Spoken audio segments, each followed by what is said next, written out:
Hello, everyone, and welcome to the live stream. I'm Joe Block, the Greyhawk Grognard, and we're here to talk about my new book, Adventures Dark and Deep Light.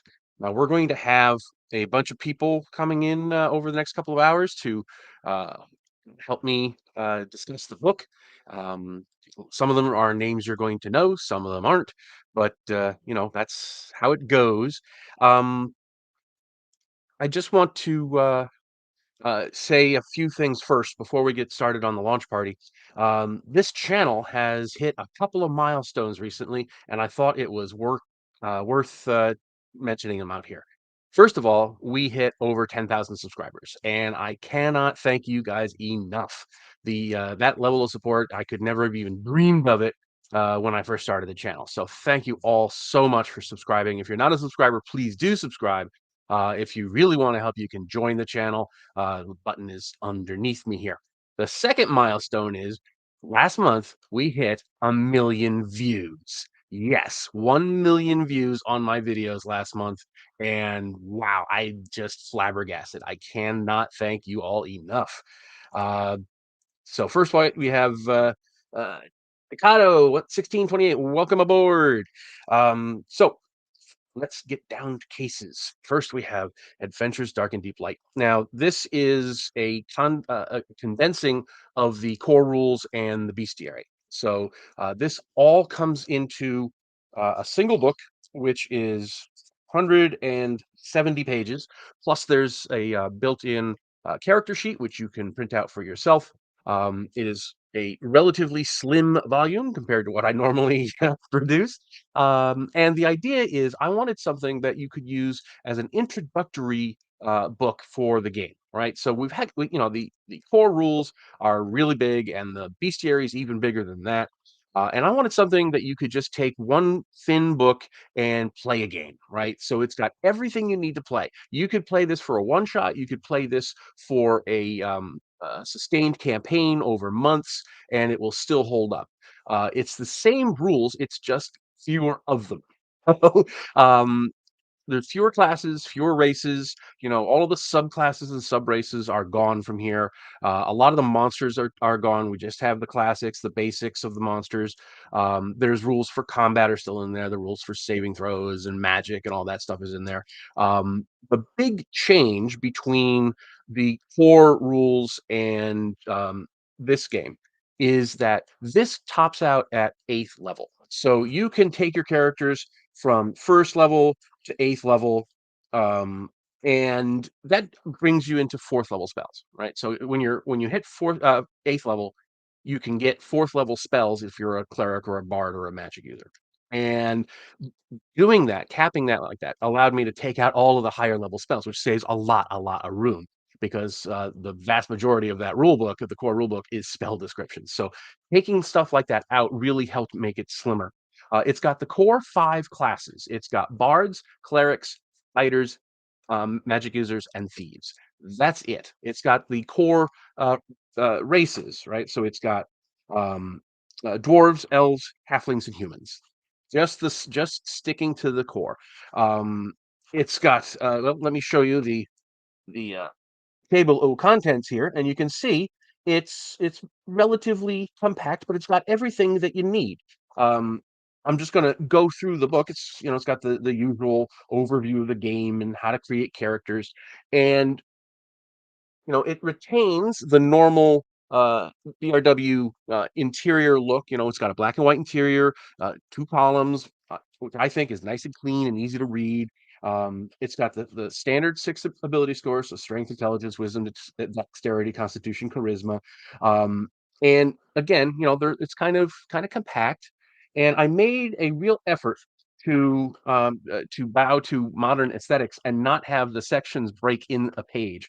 So you'll see there's a little bit of white space here. That's because on the next page, it starts with a new section. So I wanted to do that, and I tried to keep things, as along those lines as I could when I was going through. Hey, Joe.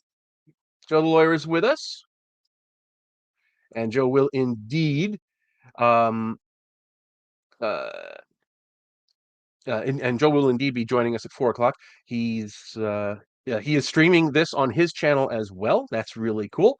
That's thank you, Joe. I appreciate that, and I think somebody else is doing the same. Um, and okay, so uh, we've got uh,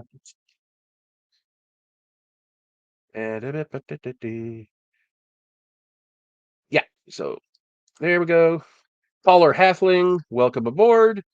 John, welcome aboard. And there we go. And Joe is going to be joining us at 4. Uh, Let me just take care of one thing here. One of our guests is ill, and I'm going to have to shuffle things around. So, okay. Sorry about that. Um, so we've got the regular ability scores. We've got the character races that you know and love. And again, some of the abilities of the character of the races are trimmed down. So, you know, it's everything was done to keep things compact. We've got the different character classes and an explanation of experience and how to gain levels. It's got demi-humans and classes. It's got a very stripped down multi-classing section because there's obviously many fewer um, uh, demi-human types and very fewer class types. We've got the bard, which has the regular abilities that he has in the thing, in the core rules. We've got, so it's got verbal patter and all that good stuff. We've got clerics. Clerics, where are you there? There they go. Um, and they can turn the undead. They've got the spells and all that good stuff.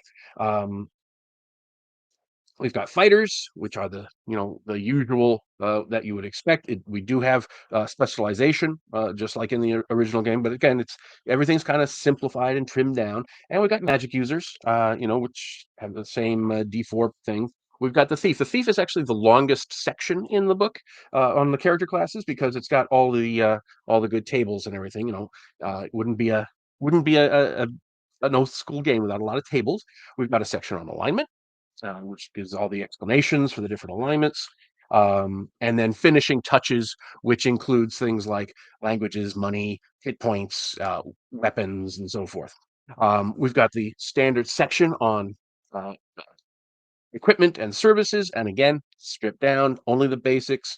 Um, Keeps going, and then we've got the combat section. And the combat section, again, it's built on the chassis of the core rulebook, but things are again slimmed down a little bit, simplified, streamlined. You've got the regular combat actions. So you could attack hand to hand, attack with a melee, attack missile. It's got a charge action, close, defend, disengage, magic, maneuver, wait, and other. So there's still that option in there. If you want to do something that's completely off the wall and have your game master adjudicate it, you have that other option in there. We always want to keep things as uh, we always want to keep things as open ended as possible because we want the players to maximize their creativity. Okay, we got some more folks here. Hey, Toka, and we've got Joe. Good to see you, Joe B. Uh, Toka. Oh, well, unfortunately, we're not going to be talking a lot of Greyhawk, but we probably will at some point when the guests start to show up. Um, BV, good to see you. Mario, good to see you. Yeah, Joe and Tenkar are both streaming. Yep, I love to see that. Thank you guys. Um, yeah, there's the way because we're all using Restream. When they link their thing to their channel, it also starts when this starts. So we got all that good stuff. Joe, Valamir, good to see you. Good to see you. All right. So to continue, we've got initiative, and remember, initiative is the biggest difference between Adventures Dark and Deep and First Edition because it takes into effect uh, uh, weapon speed, and you roll the die, you add your weapon speed or your dexterity bonus, if any.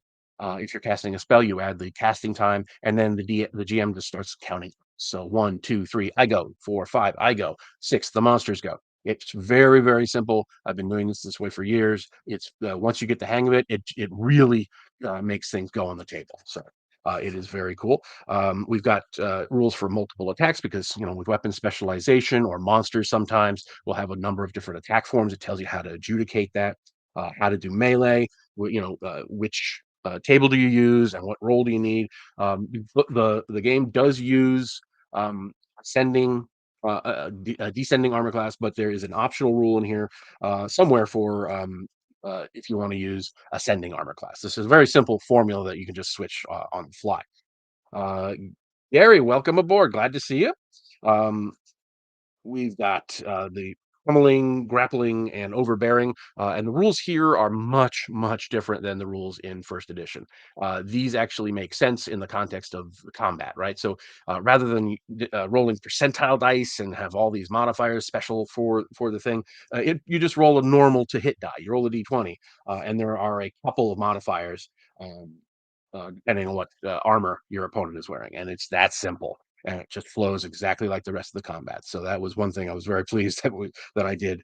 We've got hit points and damage and morale. Morale is something that a lot of people um, don't really use in their games, but I find it's key if you want to encourage role playing because when you have morale and you don't use the morale rules, it just turns into all the monsters fight to the death, and that's not only not realistic, it also hampers your ability to interact with them. So if you have like a group of goblins or whatever, and they're getting wasted, and then a couple of them surrender, then the players are faced with a choice. What do I do with these goblins?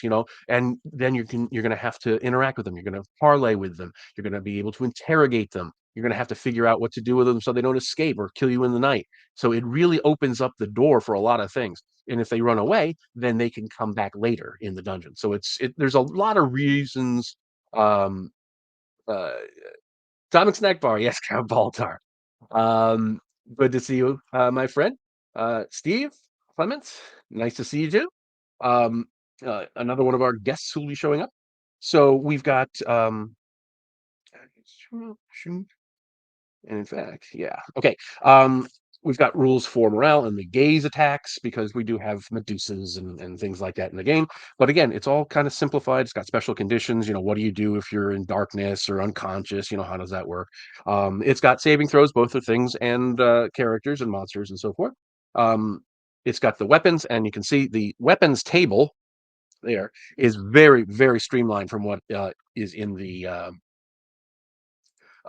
core rule book. It's very simplified. Only a relative handful of weapons. Same thing with missile weapons. And again, everything is to make this easier to approach. The One of the key things I wanted to do with this book was make it sort of a gateway into the larger rule set. So the idea is you can use this to play a game for the rest, for years. It'll work fine. It caps at level 8, but that's actually kind of the sweet spot I find in first edition. When you get up to there, that's pretty much that's the golden place.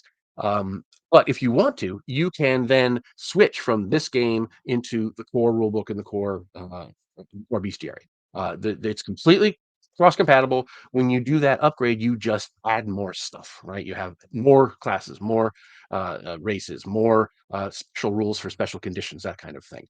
And but it's perfectly fine to play either this game by itself or to step it up when you feel you want to, or your players are acclimated to it, and you can go on to the core rules. Um, so let's see, we got RV. Okay. Will I have copies of the book at ShireCon? That is an excellent question. I will have this. I did order a bunch of books for cons, but I don't think they've shipped yet. So unfortunately, I will have this to show around, but I won't be selling anything at ShireCon. I'm just going up there as a player. I'm going to be running Ogre miniatures up there. I probably will have them hopefully for Mepicon, which is in Eastern Pennsylvania, and I will definitely have them at Page in Philadelphia. So, good news on that score. Um, no, uh, comments are coming in fast.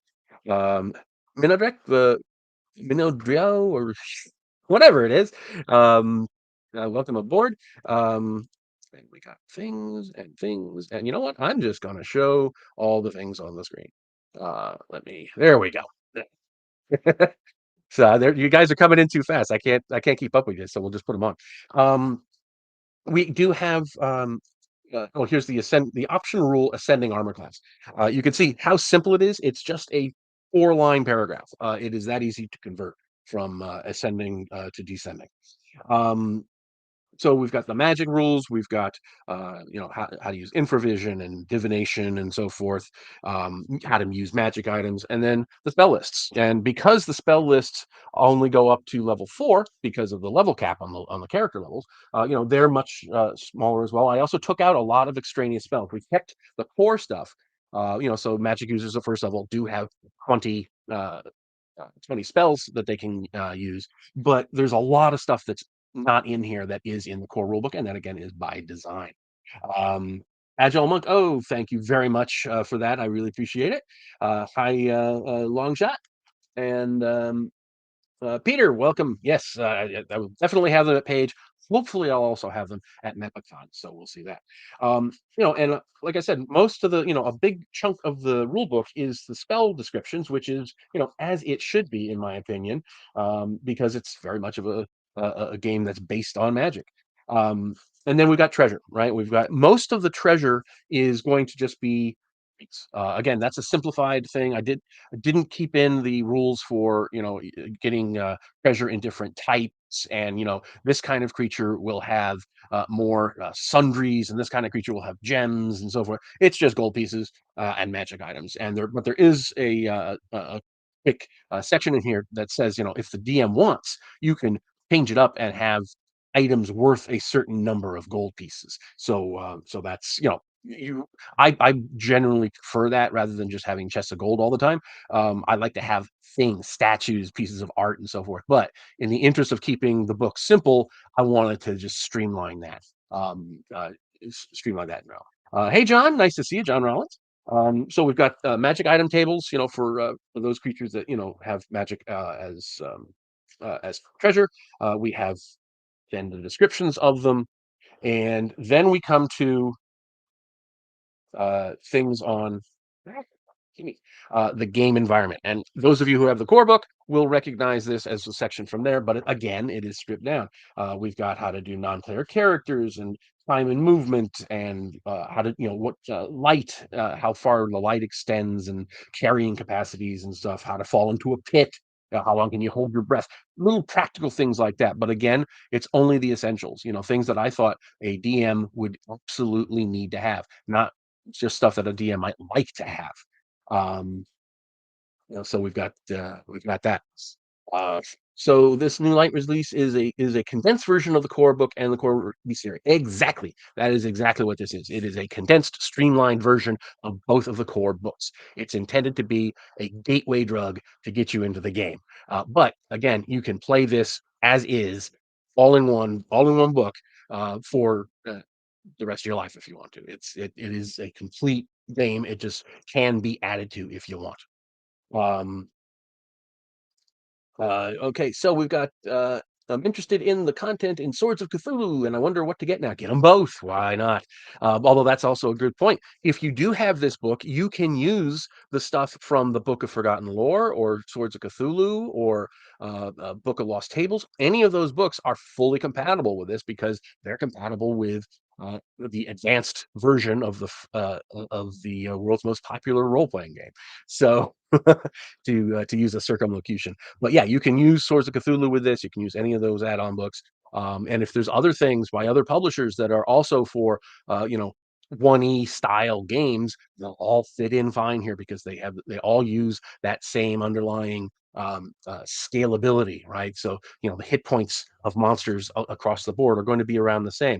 You run into that with a little difficulty with other games, later editions like third or fourth or fifth, because monsters get progressively bigger hit point totals. It's like pinball. Back when I was in college, pinball or high school, pinball machines, they had you could get a 100 point bumper or something. Now, the pinball machines, they all go up to 10,000.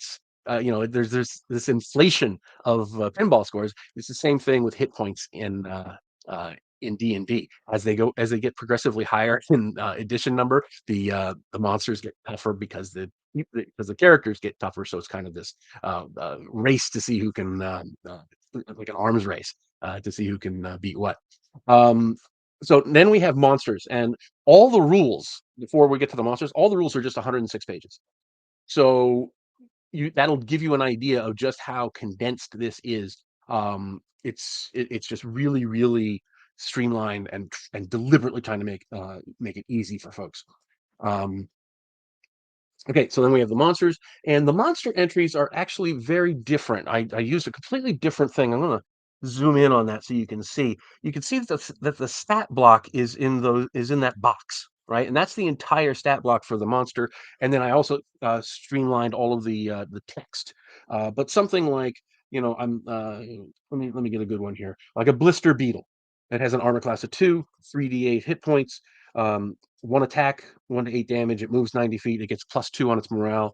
Has an intelligence of 2, alignment of neutral, size is medium, and it gives the hit the XP, 50 +3 per hit point.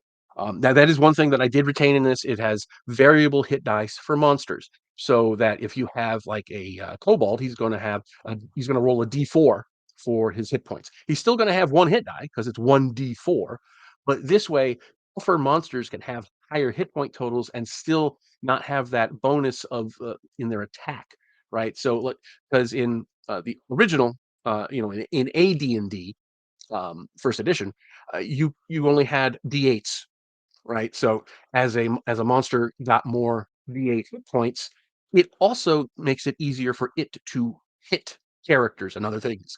So by having this variable hit point system, I'm able to have for monsters that can absorb more damage, but not necessarily tie that to that uh, making it easier for them to hit other things. So it gives you that kind of flexibility, and I really like that. I mean, if you want, you can just have D8s. You can have all your monsters have D8s. That's fine. But having this variability, I think, really makes it a lot. You get a lot of room to maneuver when it comes to designing monsters. Um, let's see here. My favorite pinball is Centaur 2. I don't know if it qualifies as old. I'm not familiar with that one, but I know there was like a space shuttle one with the space shuttle Atlantis on it. Um, uh, Back in my college dorm, they had that in there, so that was kind of fun. Um, but we have monsters in here. I'm not going to go through the entire list, but there's ankegs and basilisks and bats and giant beetles and all that good stuff that you'd expect. Bugbears. It's got the usual assortment of humanoids: bugbears, kobolds, orcs, goblins, that kind of thing. It's got black puddings and bullywugs, and there are demons and devils. There's again only a very limited number of them, and I didn't put in any of the archdevils and demon princes and anything like that because of the level limit. It seemed a little excessive, but you do have barley Yuguras and succubi and ice devils and things like that. So there's plenty of if you want to involve extra planar creatures, you definitely can. There is a little section on the planes. I don't go into any great detail on it, but it's enough to get you at least into the concept. And if you wanted to, and this is again one of the great benefits of having a streamlined book like this that doesn't go into crazy detail, is that you can fill in those details yourself. So because this does not have like the nine, the wheel of the planes, but if you wanted to, you can use this book to create your entirely new planar system, which you can do anywhere. But it's nice not to have it, incorporated into the thing. There's the astral and the ethereal, but you don't go into depth about limbo and Elysium and so forth. There's doppelgangers, there's dragons. Um, uh, I did not put in the undead dragons, which really pained me because I love the undead dragons from the core bestiary, but you got to draw the line somewhere. You got elementals and ettercaps and dows and horses and lizard men and kobolds and all kinds of cool stuff. Um, uh, Nightmares and ochre jellies and giant snakes and skeletons and purple worms and stuff. And then we got this. I included a sample dungeon, and it can be you can play this on your own. It's really really short, really small, but it's not. its primary purpose was for me to include tips on how to create dungeons. And this section here is absolutely aimed at beginners, right? So if you're just starting out in role playing games, or if you've never played like D&D before, um, then we've got this sample dungeon, and it tells you when you should use box text. Um, Things like, also notice that the introduction gives a quick explanation of why the player characters are together in the first place. It's tips like that. My editor, when she was going through the book, she said to me, "I wish I had had this when I started playing D&D. I wish I had had this section with all the tips that are in here." So, for example, uh, having the in this instance, having the mechanism for opening the secret door defined (parentheses turning the torch sconce) means it can be discovered either by the usual die roll, or if the players are particularly inquisitive, they might open it by accident as they explore the room. And it's little things like that that for me are kind of like, of course, I just know that intuitively, but I realized newer players, beginners, especially beginners to old school style of play, aren't necessarily going to be thinking along the lines of, "I'm going to describe what my character does." They're like, they just want to roll a die. I want to roll to detect secret doors. You can do that. Or you can say, "Okay, I'm going to, feel along if there's any loose stones in the wall. I'm going to try to turn the wall sconce," and then all of a sudden the door opens. I wanted to include that tip in there to get people thinking along those lines. That yes, you can just do things with a die roll, or if you want to be more descriptive, then you can have the players just say what they're doing, and eventually they might stumble on it. So things like that. I loved setting this stuff up this way. So, um, and then we also have a uh, character sheet, and you're allowed to print that out from the PDF for yourself. And that is basically what's in the book. So I hope this sounds good for you. Sounds interesting. So let me just go through the comments here, because I know I've missed a whole bunch of stuff. Um, all right. Um, the pinball. The initiative system sounds like something is yeah, exactly. And I wanted to use weapon speed, but I didn't want it to become this big clunky thing. So on your character sheet, there's a place to record your weapon speed. So if you're always using your sword, you know what the weapon speed is, and you know what to add to your die roll. It really does flow very, very easily when you're at the table. If you've played games with me at cons, you'll know what I'm talking about. The secret door is nasty because it is not clear and basic. Yeah, well, again, that's yes, you're right. It doesn't really go into too much detail. So let's see now. So, does anybody have any questions? Our first guest is scheduled to arrive any minute. Any questions so far on on how I've done it, why I've done it? Any specific questions you have in mind? Hey, does it have this monster in it? Let's. The floor is open for questions if you have any. Doo-doo-doo. Okay.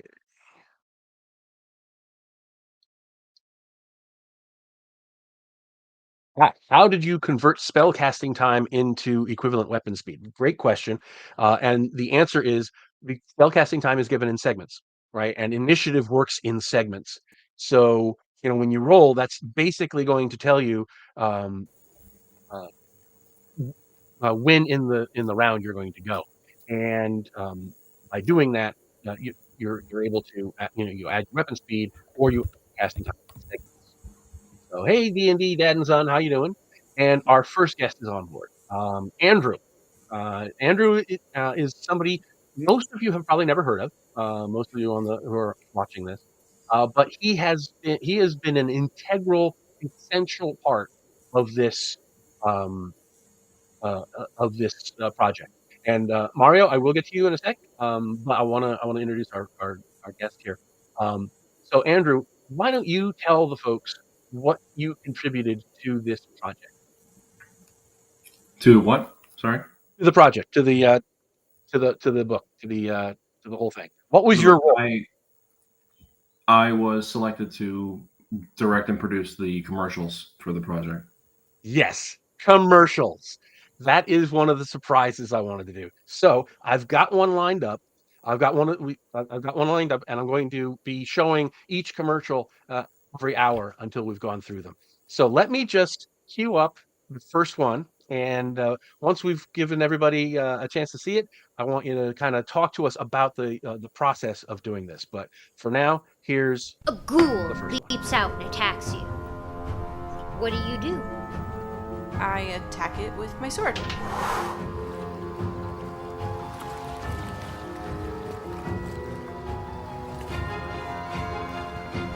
Come out thee, creature!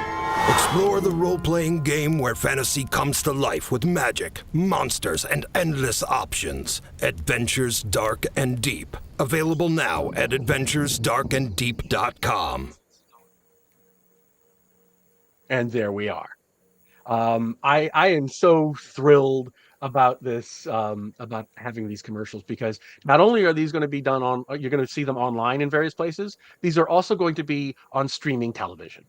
So this is the first time I've ever tried anything like this, and I hope that you guys are as excited about the prospect of seeing commercials for Adventures Dark and Deep on TV as I am.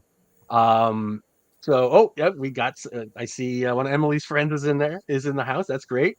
Andrew, uh, if you could give us a little introduction about yourself, both your filmmaking and your gaming interests and so forth, and then I'd like you to just talk a little bit about the creative process that you use to make the ad. Sure. I'm 24 years old. I've been a filmmaker all my life, pretty much. I've been out of school for it for about a year or so by now, and since then, I've been trying to get work wherever I can, helping out in making films. I say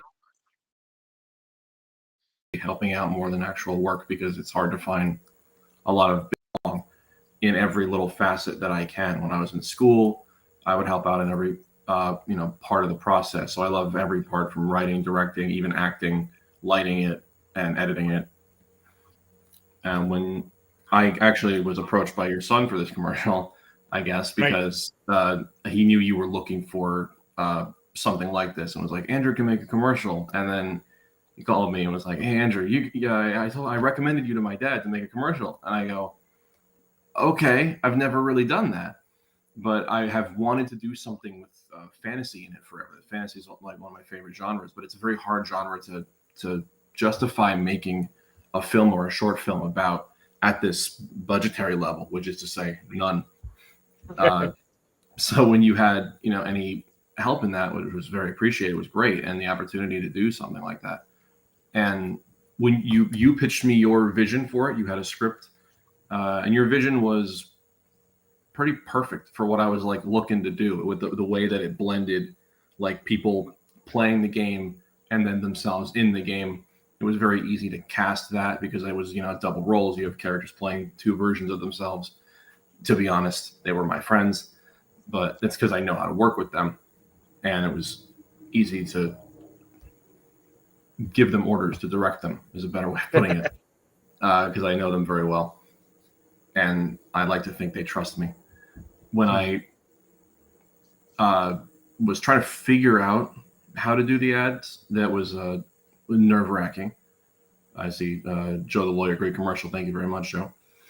The It was very nerve wracking to figure it out because I had all of my inspirations for it, and somehow everything I planned for it, not everything, but a lot of what I planned for it didn't work out initially. So I had to course correct a lot. When I was trying to picture what this commercial looked like and picture how I wanted to envision some of the artwork that you had given me in the books and stuff like that, I was thinking a lot of 1980s like dark fantasy movement type of lower budget fantasy stuff, like Labyrinth and Dark Crystal, even Princess Bride and that sort of thing. Hawk the Slayer, you mentioned by name, stuff like that. Yes. And Yes.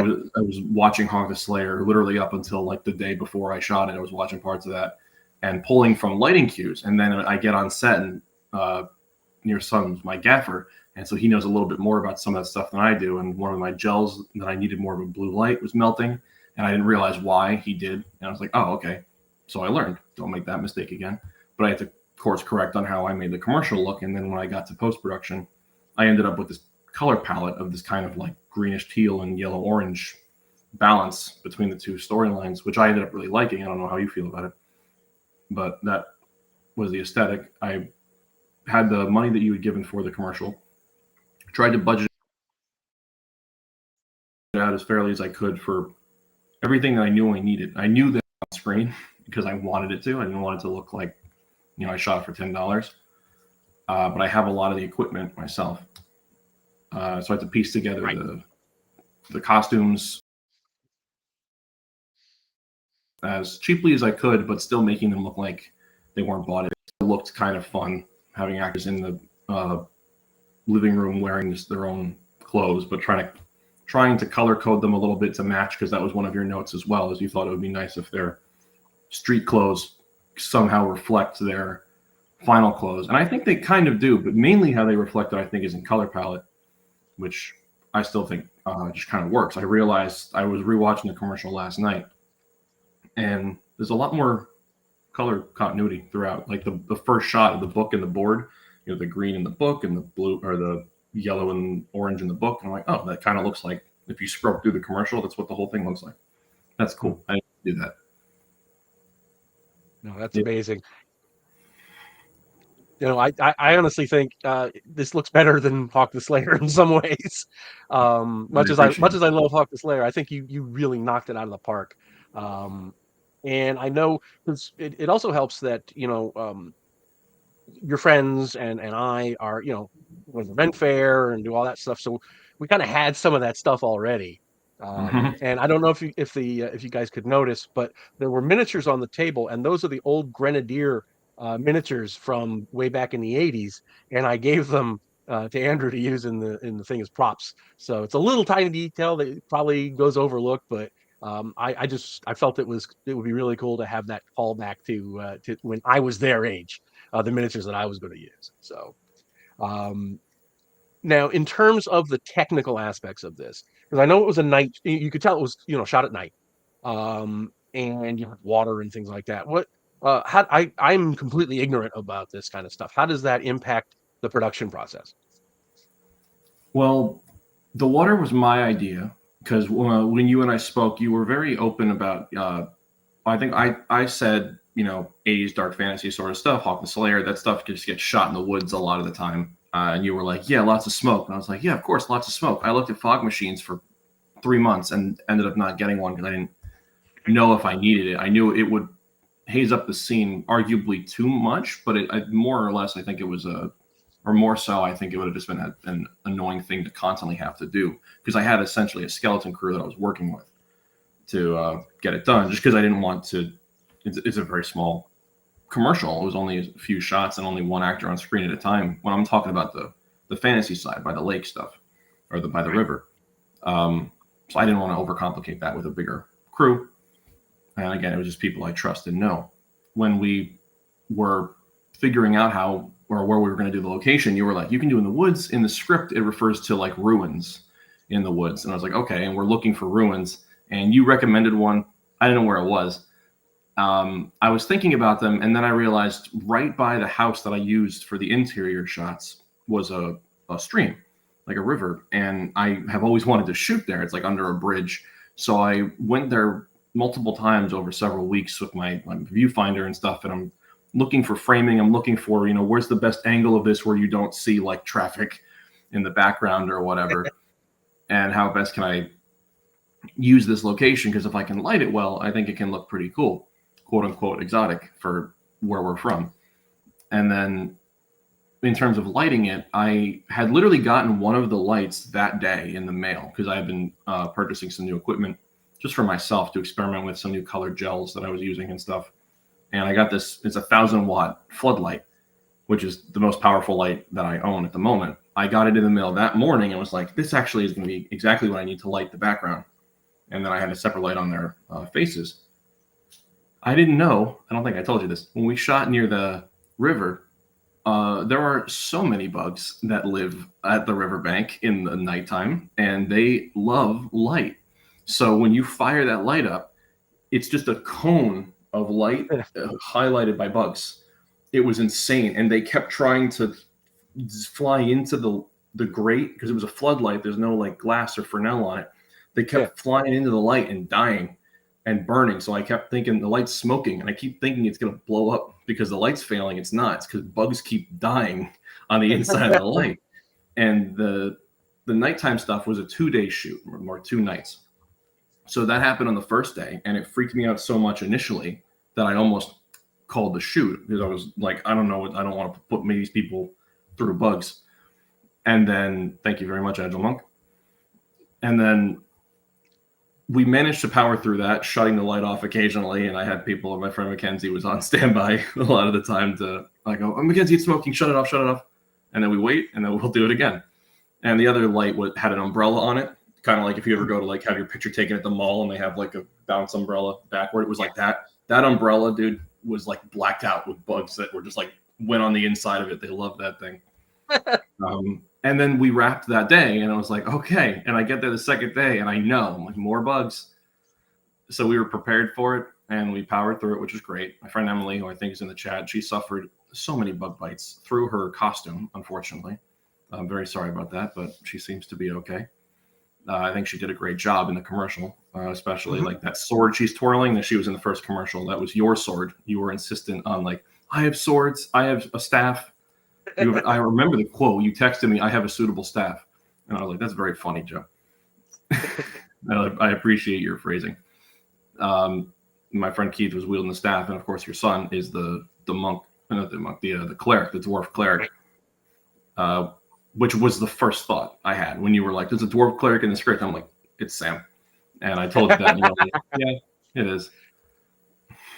That's awesome. That's awesome. And I know I found the music, but I found a whole bunch of different musical pieces that are public domain, and you picked great ones. But I noticed you also switched it up for different parts of the ad.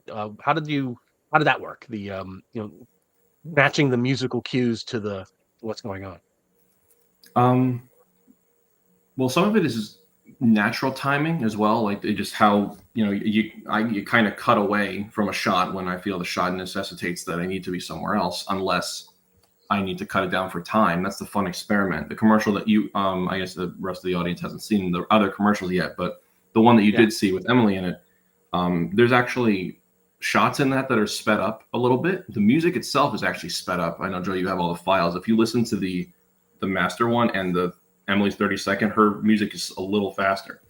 And some of her shots I ended up having to trim because she was the first one that I shot outside stuff. And when I got to editing it, I knew it was supposed to be a 30-second commercial, and I put all of her outside stuff together at a pace that I liked. And I'm like, this is 16 seconds. That's more than half of the commercial, and I need to still have the flash like in her playing the game, and I need to have the actual like pack shot of the ad at the end and the narration and stuff. I'm like, her commercial is actually a little too long, so I had to make sure that Sam's was shorter and Keith's was shorter. Sam's was actually a little too short, so Sam's commercial I do the opposite. I don't slow down shots, but I have to hold on them a little bit longer to make the 30-second shot work. And then Keith's timing was pretty on point. It was pretty simple to trim his shots where they needed to be to fit in the pace. I know you actually asked about music. I'll answer that question. There isn't really much to say. Probably between 6 to 8 tracks of music.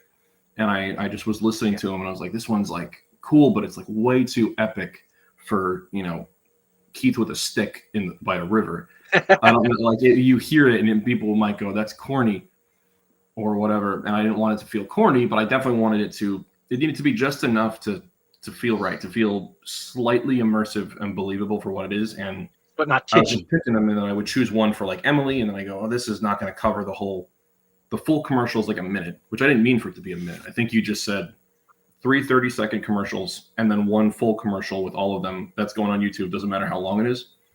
It ended up being exactly a minute, and I was like, I'm going to keep it exactly a minute in the event that you're able to get a minute spot somewhere. You can even throw that one. Right. That's perfect. That ended up perfect. But in terms of picking the music, like like I said, I slowed someone's down. There's in Keith's solo commercial, which you'll see later, the I think very Keith's in the chat beginning. too. Second, Keith, yeah, I saw that. Hi, Keith.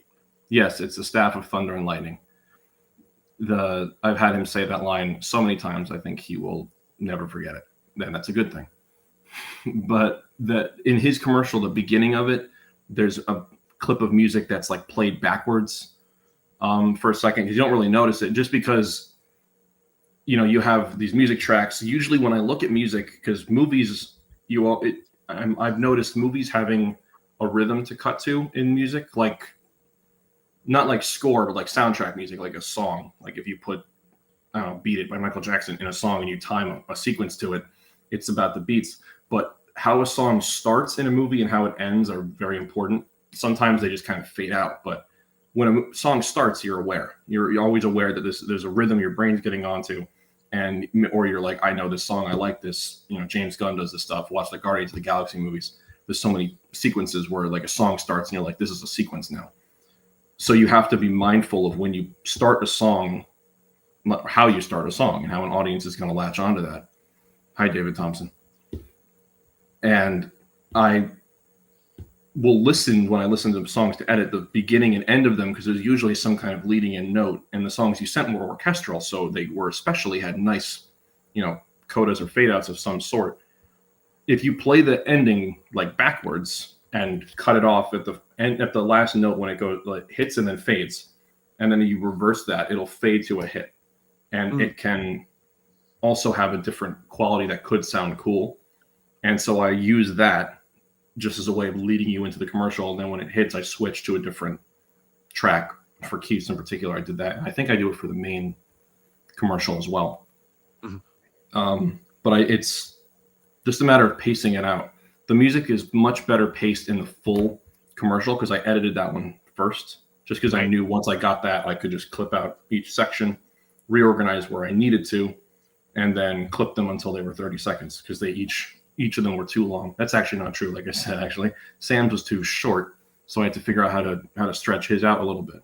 And I shot alternate takes. You'll also see this as you go. Once your audience sees the final version of it, there's alternate takes of Keith doing his dialogue and of Sam in particular, just because the main commercial starts with Emma, who's my fiance, actually, the actress playing the GM there. She prompts Emily to say a line, and then Emily's up Sam next, and then Keith. There was an order to it, but I knew that I needed 30 seconds of each, so I have an alternate shot of Emma talking directly to Sam, and then I did notice that one, yeah. Yeah, and then I have Keith, and I have a different shot of Keith that's a bit more intimate between him and Emma, because he's off to the side next to Emily, and I didn't want it to look like he's pushed aside in his own commercial. So when I brought them back in for like looping for sound dialogue re-recording, because I needed to be able to isolate their audios. I had Keith and Sam say that more so Keith do their dialogue for two different types of takes of the same line. One that's playing off of someone else, because I was giving them the direction of, like, Emily's like, I swing my sword at it, and Sam's like, well, I call upon my gods, and Keith's like, I use my staff of thunder and lightning. But then in their own commercials, it has to be their own idea. So Keith's like, well, I use my staff of thunder and lightning. That's just his idea. And so I had to have a different take for that. Man, all that stuff is fascinating. And if anybody in the chat wants to pepper Andrew with some questions, feel free. Now, are you a gamer? Not really, to be honest. So what did you think of it when I came to you to do a gaming commercial? Was it like kind of, I'm out of my element, what do I do? Well, for a half a second, and then I heard what you wanted for the commercial, and I knew, I mean, I'm selling a game, obviously, like we're trying to sell a game to people, but at the end of the day, from what the commercial script called for, I didn't really think of it so much as selling a game. The scene is people playing a game, but I'm selling the experience. That's what the commercial was about. It was about people enjoying playing a game and seeing themselves in it. So I didn't need to portray the gameplay. It was just about the feeling you get doing such a thing, living an actual fantasy and going into a fantasy world. And I connected with that way more than I, probably could have connected with certain types of games. And I saw that and was like, that's the way I want to do it, because from this particular kind of medium of filmmaking, that's what I'm drawn to, is making people feel things they didn't otherwise feel. It's a form of manipulation, but if you artistically do it right, for lack of a better term, people thank you for it. You go to a movie, you watch it, you enjoy it, and you walk out and you're like, man, I'm so glad they made me feel that way. Or maybe you aren't, but sorry if that's the case. With the commercial, that was more what I was trying to do. I wanted you to, I mean, you had notes about like changing some of the text at the end and stuff, like what the specifics of what it says are, how we're selling it. Initially, it was a bit more specific to Adventures Dark and Deep, and told me you were going to be using it for the launch of Lite, and then you wanted to be able to use it for other things to direct traffic to the website. Right. That's great. So I would just have to take out some of the specifics. The specifics didn't matter, other than the fact that the book appears in the commercial. It's not that specific. Cool. If you could be like this, well, get the book, play the game. You can also feel like you're standing next to a river full of bugs and swinging a stick. Yeah. Yeah. In fact, the adventuresdarkanddeep.com will then direct you to a landing page, and depending on, if I have a new book out, I can put that on the top of that landing page.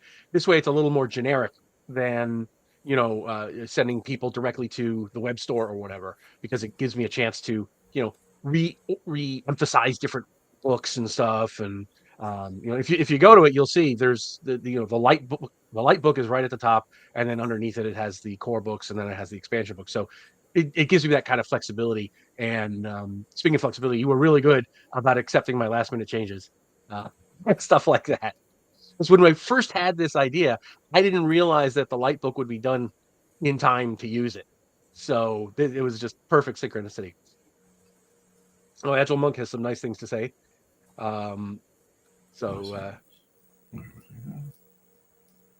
Peter Flagg has a nice question for you. How do you get through a mental block when you know what you want to do but cannot translate it into your filming? That is a good question. I was not expecting a question like that, but I appreciate the question, Peter. I hate mental blocks all the time. I think it's the most frustrating thing for me about making films, any kind of films or things like this, is you can plan ahead so much, and then you get there and my brain falls out of my skull and I don't know what to do. I do have to rely on the people a little bit, most especially my assistant director, who in this case was my fiance, just because I am okay with her yelling at me to keep me on task. And that was her job, is keeping me on task. Ahead of time, we plan the schedules for it. And when it comes down to it, and that's the thing, is it will have to come down to it. You have to get your shots. You have to make your day by the end of it. And if you don't, you have to either make it up or learn to live without it.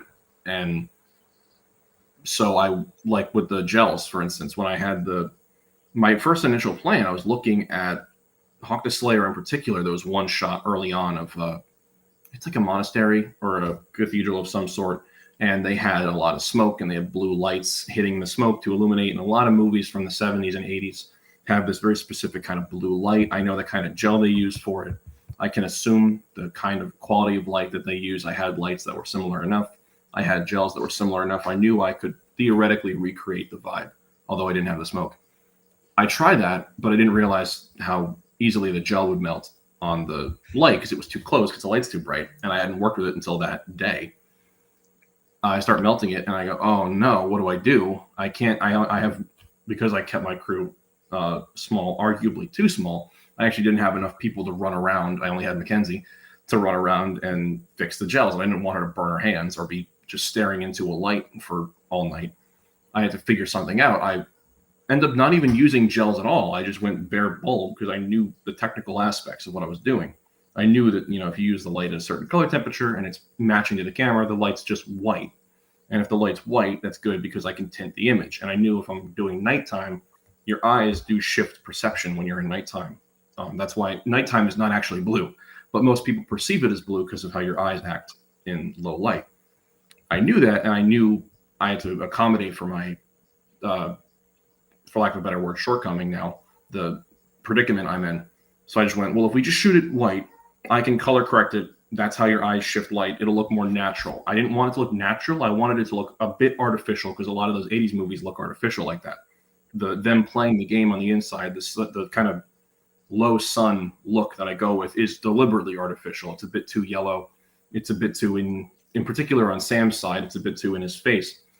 That was deliberate. I know it sounds like I'm saying that to cover up bad work, but I mean, I did try to make it look like that. The nighttime stuff is not what I wanted for this commercial, though it is a look I've wanted to do for a long time. So it gave me an unexpected opportunity. So I guess to answer your question, actually, Peter, I have to default on just whatever I can come up with. There's always just some sort of plan B, even if there isn't one. You don't have a plan B initially, but there's that pressure to get something done. There's the pressure that there are people there, because I've also run sets where I panic and I go, I can't do this, and you kind of shut down.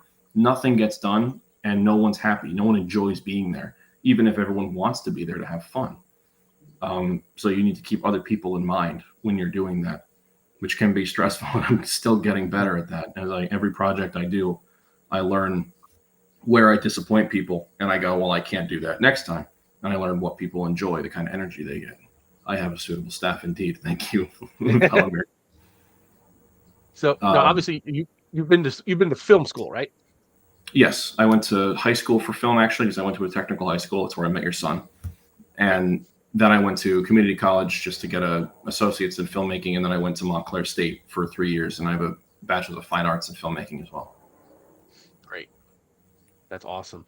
All right, any other? Let me just back up here through the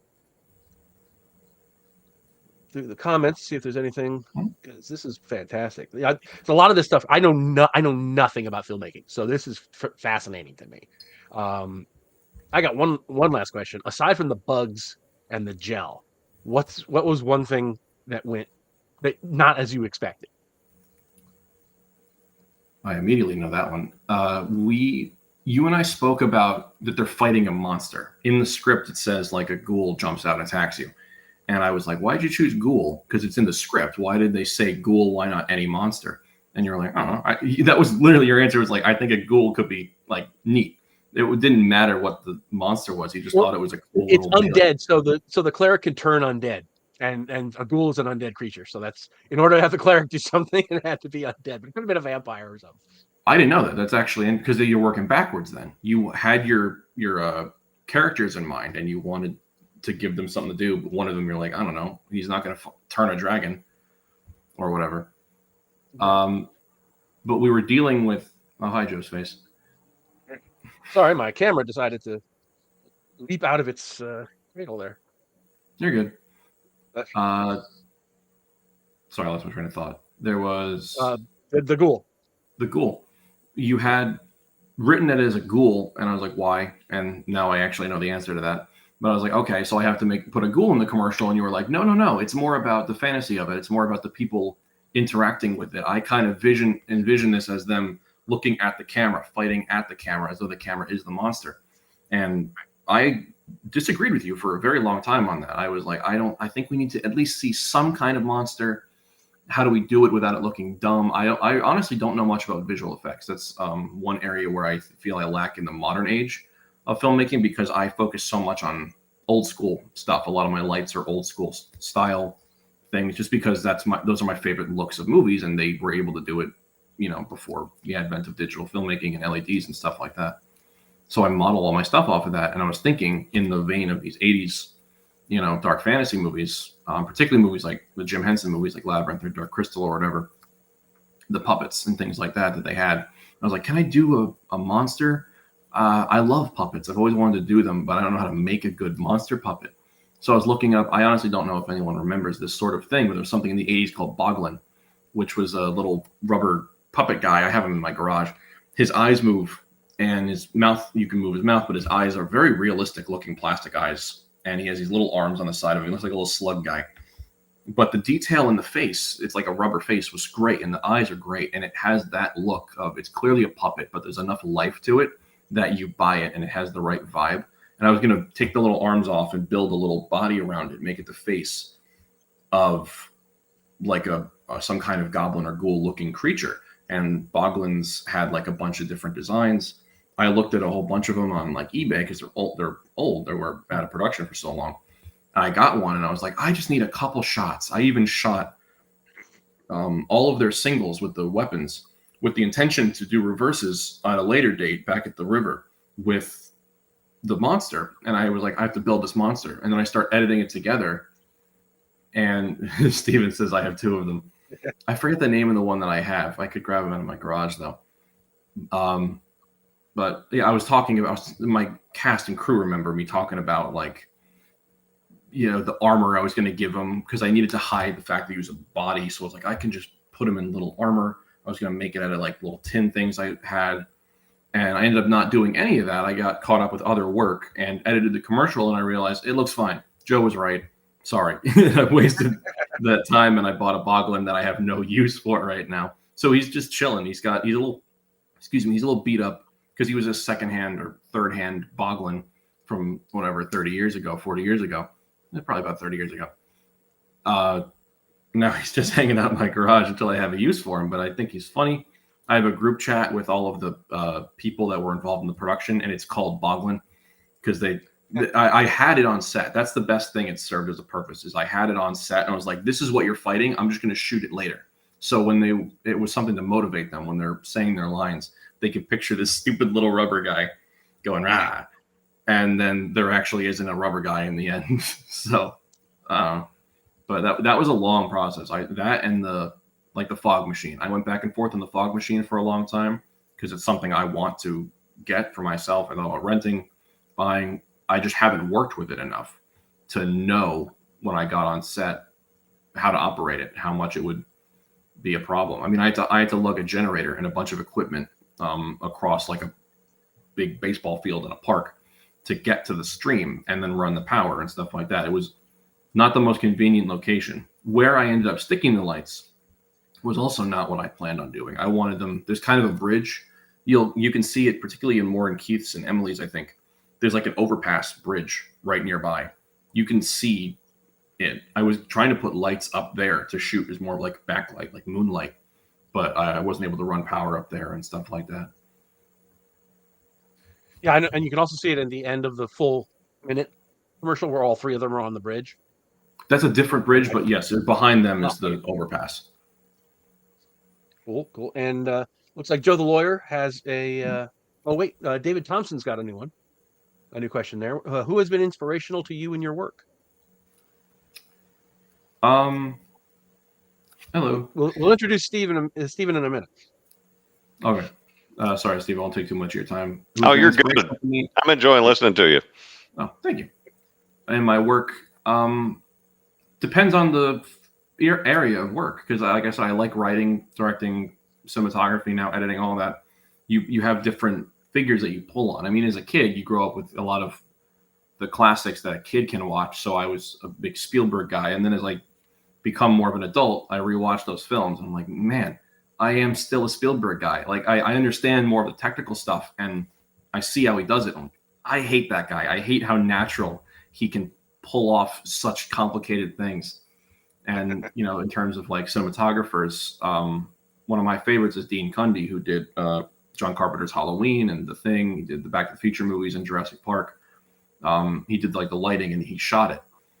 I love the looks of those, particularly movies like The Thing, which has some consistencies or rather overlap of lighting and technique with the sort of stuff of the 80s I'm talking about for this. So I was pulling on that sort of inspiration for this. But then when it comes to writing, directing, or producing, there's different people that it's just what I'm trying to do. There's a lot of big names, honestly. You Google them, you look up some of the higher grossing films the last 30, 40 years. I'm probably inspired by those guys in some regard. If for nothing else, other than the fact that they're successful, that they're effective in whatever they do. I mean, Christopher Nolan's a huge one, but what inspires me the most about him right now, because it changes every couple of years when I reevaluate his career, is how small he keeps his crew. He is for the epics and scope that he can create, he is very intimate. He's almost like an indie filmmaker with like $100 million budget because he produces it himself, he writes it, and he directs it himself, and he's so involved in every step of the process, and he's so intimate and trusting with his crew, and that's very inspirational to someone who operates at an indie level. Where the only difference between him and I theoretically is budget. It's actually not. He has a way different artistic approach than I do, and I've learned to accept that. But that's okay. All right. I hope that answered your question. I know Joe has Well, one more. I want to add in here that Joe did give me a sneak peek of the commercials y'all made, and I was very impressed. I was tickled. I was excited for him about what y'all made, because while I understand, Joe's business model, how it works to a degree, and I knew he didn't throw like $1 million at you to make these things. So while it might be low budget, it didn't look cheap. It looked good. And I was gushing to Joe that this evokes all the things that you were aiming to get across to people, the old school role-playing game advertisements, this and that. So I think you did a great job. Thank you very much. One person I actually I didn't can't mention agree who more. was very responsible for that is my brother, Ryan. I've been unintentionally refraining from mentioning him because I've been trying to prop up the rest of my crew, but he was integral to this. It was his camera and his equipment that we shot it on. He is very intuitive with his camera and his framing. I always use him as my cameraman, and him and I connect very well on a creative level. I mean, we live together half the time. We grew up together, obviously. So we are on very similar creative levels, and we have a lot of similar vision. But then I'll pitch him an idea, or I'll say, like, this is how I want to frame the shot. And then I'll go over and look at it, and the shot will be different. And I go, what'd you do? And he goes, no, I can fix it. And I go, no, it's better. What did you do? I don't know. Like, he has a better vibe with the camera, and that's a lot of his equipment. Because like I've been building up my lighting equipment and stuff because I've been learning that that's where I want to focus a little bit more right now, just to get looks better. There's not a lot of people I know that can do great cinematography and lighting. Ryan's great at camera stuff, so I let him. Not let him, but he builds up his own stuff, and I borrow it. I borrow his expertise in that regard. Hey, Joe, since I'm a big film fan and I got Andrew right here, can I ask him a couple more questions? Because you know I love talking movies.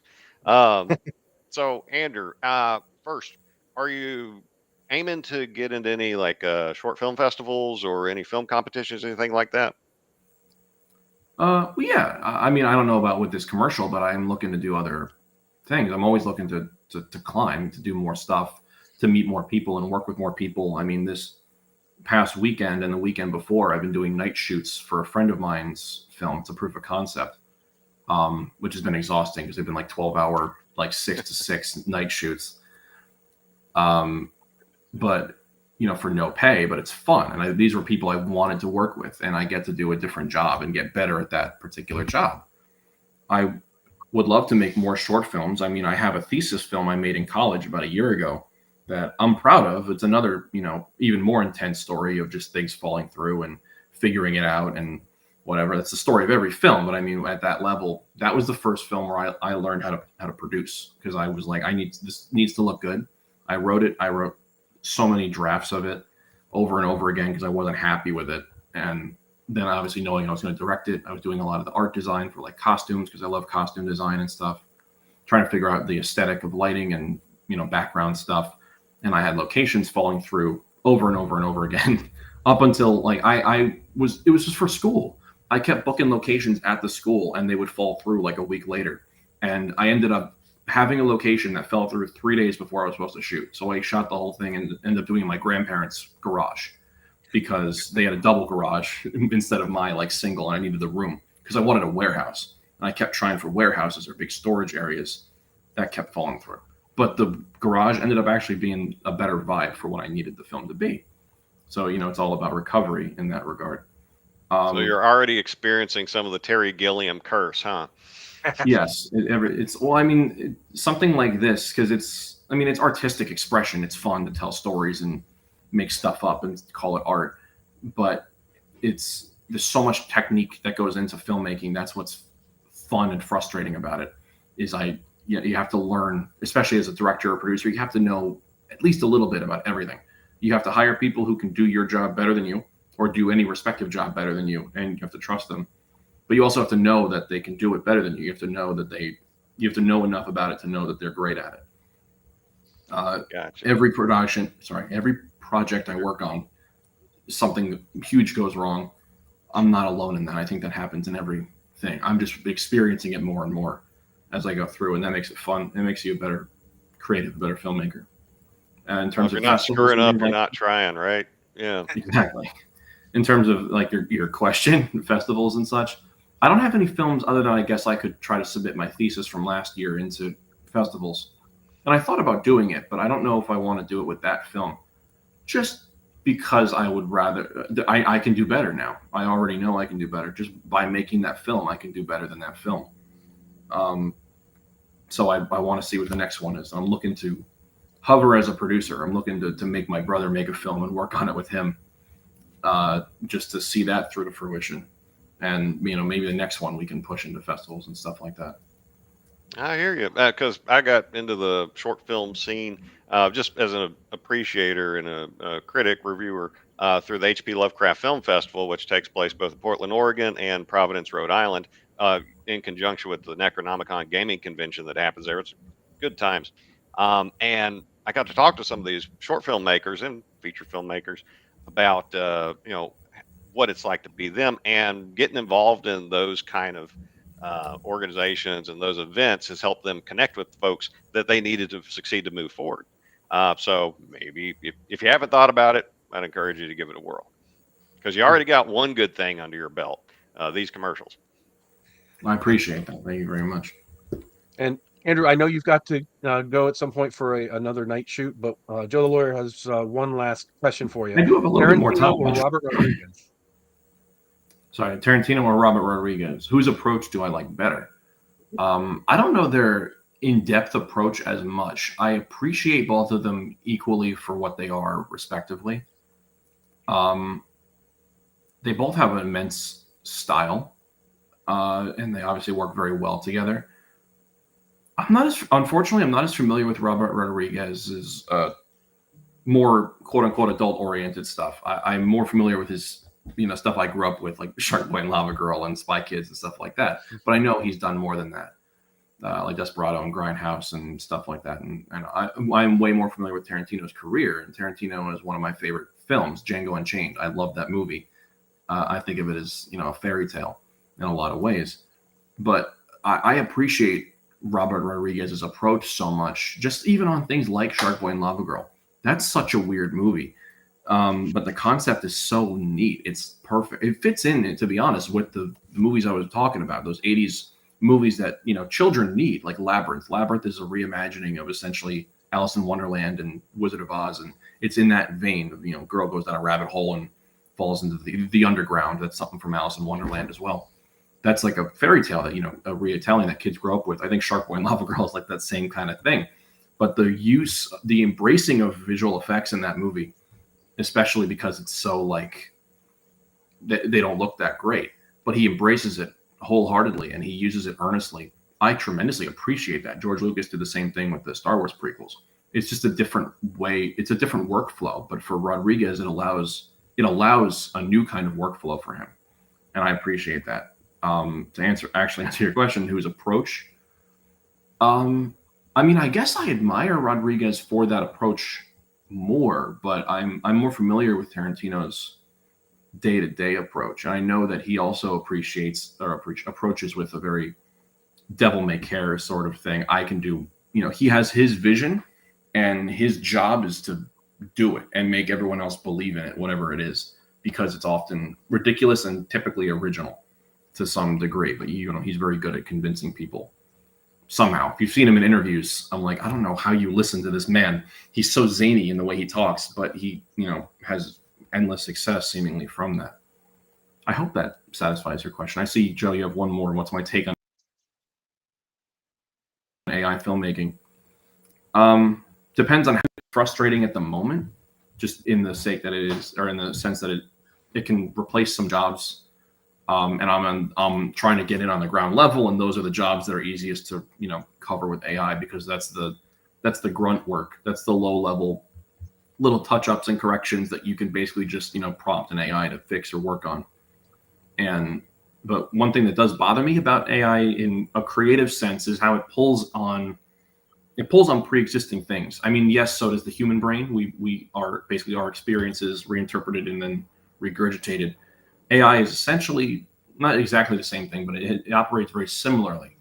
It's frustrating only because it's so easy and efficient to do so. The human process. I mean, I've gotten anything across here in this interview. I hope it's, overcoming struggle is basically the key to improvement, and it's where you wind up is not where you expected to wind up, but it's where you are, and you have to go from there. Yeah, with AI, I mean, it can be blatantly wrong with questions. I'm talking more about verbal prompts and writing more than, touch ups and generative visuals and things like that, which you can. It can be incorrect with its facts, but it can also just regurgitate. It's a regurgitator in a lot of ways, and that if you're going to use it in a creative sense, I think I value a co-writer. My favorite part about writing with a co-writer is not just having someone else to write with or take the load off. It's actually I come up with an idea and my co-writer goes, okay, but what if this instead? And you take it and you build on it. And because character arc and you go, okay, well, what if you kill their parent halfway through the story? And I go, well, that's not what this story's about. But okay, what if I did? And then it completely changes it. And now that's a huge obstacle that they have to overcome. And you get constantly challenged and you get completely different scripts out of it when you do that. And sometimes you can be more proud of it because, like I said, they're challenges. Novels are great at that. D&D is great at that. It's constant, wrong turns and, curveballs that you have to overcome. And that's what great storytelling, in my opinion, is, because it's all about overcoming. A story is about getting from point A to point B and fighting through challenges to do so. In terms of the visuals of AI, those bother me a bit more, just because of the weird imperfections in them and things. And again, they're pulling on visuals, but they are pulling on visuals that had to have been made some other way. So it's like I like seeing. Tarantino's an interesting example, actually, because Tarantino is one of the ultimate copiers. He loves to he just takes movies that he grew up with and he's like, what if I did it? And then he does it, and then people go, okay, that's the Tarantino thing. It's like, well, no, it's not. That's the whatever thing. George Lucas is similar. Where it's like, that's the Kurosawa thing. That's the whatever. But it's the George Lucas thing. Now it's the Tarantino thing. But there is an artistic process. That's the key difference. There's an artistic process that happens by just being told or prompted to generate something, and we perceive it as art. But that's no different than looking at a really cool tree and going, I see a face in that. It's like, okay, the tree wasn't trying to give you a cool looking face. The tree just, makes itself a tree. But if I told an art department to make a tree for the background and gave them what we're going for, like say the Hobbit movies, and then they do Mirkwood. If you ever see set photos, the Mirkwood trees are crazy. They're weird colors and they're weird shapes. That tree is not natural, but there's a story behind it. It is arguably, technically, a piece of art. It's being made. It's being interpreted, and there's a story behind it other than what you prompt into it. I'm a huge proponent of the process. I'm someone who tries to get knee deep into making things and trying to figure out all these problems. And it's a little bothersome when you can prompt something to go through it. Though I do understand it is a shortcut for a lot of people. That is helpful. It's harder to deal with these problems. It's a big back and forth, Joe, unfortunately. I mean, Joe the lawyer, not just Joe the block. It's a big back and forth at the moment because it's still so new and it's so radically different. And it's not going away. I almost said, unfortunately, not going away. I feel that way just because, like I said, I'm an old school style guy. And this was most definitely not around in the old school. I prefer even puppets to, some of the CGI stuff, but I still appreciate CGI for the work, for the human work. But AI, one day I think it'll be a lot more, the conversation will be a bit more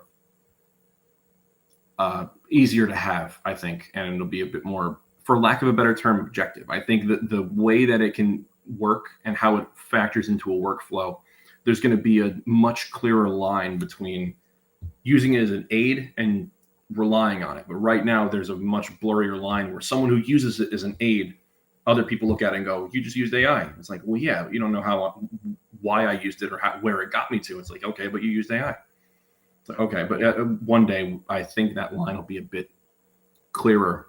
It's just not, it's not a struggle I look forward to living through as I'm trying to work on other things and get other things done. But it's, the industry is always evolving. I've had 2 strikes in my lifetime, in the industry because things are always changing, and the most recent one had a lot of AI involvement in it. Absolutely. Alrighty. Well, thank you so much, Andrew. This has been fascinating. Of I course. do want to get to Steve, but I appreciate it, and I this is apologize, Steve. Please. You're oh good. I've no, been enjoying it. I've been yeah, wanting to add to it, but I'm like, Joe, it's Joe's show. I should probably go along with Joe's agenda. I mean, Joe has my contact information. If you want to talk, you can get it from him and hit me up. Go for it. I mhm, yeah, appreciate it. absolutely. And I do know a lot of publishers, and if anybody wants to give it a try, give what I did a try, I will be happy to get you in touch with Andrew. I mean, you saw how good it turned out, so I want to. The rising tide lifts all boats. That's my motto. I So, appreciate that. and Thank Andrew, you you can very stick much. around if you want, or if you need to take off to your shoot. But thank you again. You've been Thank you very amazing. much. I relinquish the floor to Steve. Thanks. I Thank you. Have a good one. appreciate it. Oh, that All was right. interesting. Got to meet the man behind the commercials. Love it.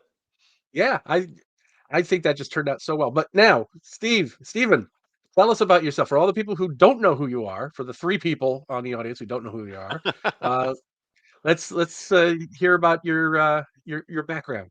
Oh, I got it ready. So the reason that I'm on the Joe Block live stream here is because at North Texas RPG Con, I bought some of his modules, and then I went on to Drive Through RPG, bought a couple more, and I noticed some inconsistency, some information that was missing, and basically I heckled him through Facebook chat, and he said, "Okay, well, you want to edit it? Here you go." And because of that, I taught myself into editing the second edition of P1 Pirates of the Erdish Main, R1 Into the Great Rift, R3 Secret of the Great Rift. And apparently he liked what I was doing, so he gave me the first printing of E1 War from the Stars. And uh, I appreciate it, Joe. That's been a lot of fun. It's opened me up to new opportunities that I didn't think about having, but just picking at you on Facebook apparently led to a lot of fun. And then I was on that wonderful conspiracy live stream you did on your channel, Yeah, which yeah. was such a hoot. Because for a number of modules of Joe's, I do role playing game reviews on my channel on YouTube and Rumble, Stephen Clements on YouTube, and Langhorn Creative Group over on Rumble. And for each of my indie, small press, published RPG items, I like to interview the creator of those items so we can get some more background and inspiration because usually the internet doesn't have much to offer when you're doing research on Pirates of the Irish Main or this thing or that thing. And so I just want to contribute to it because a lot of these are really good products. Joe, I think, is an outstanding creator. Um, and I think there needs to be more information out there. And why not?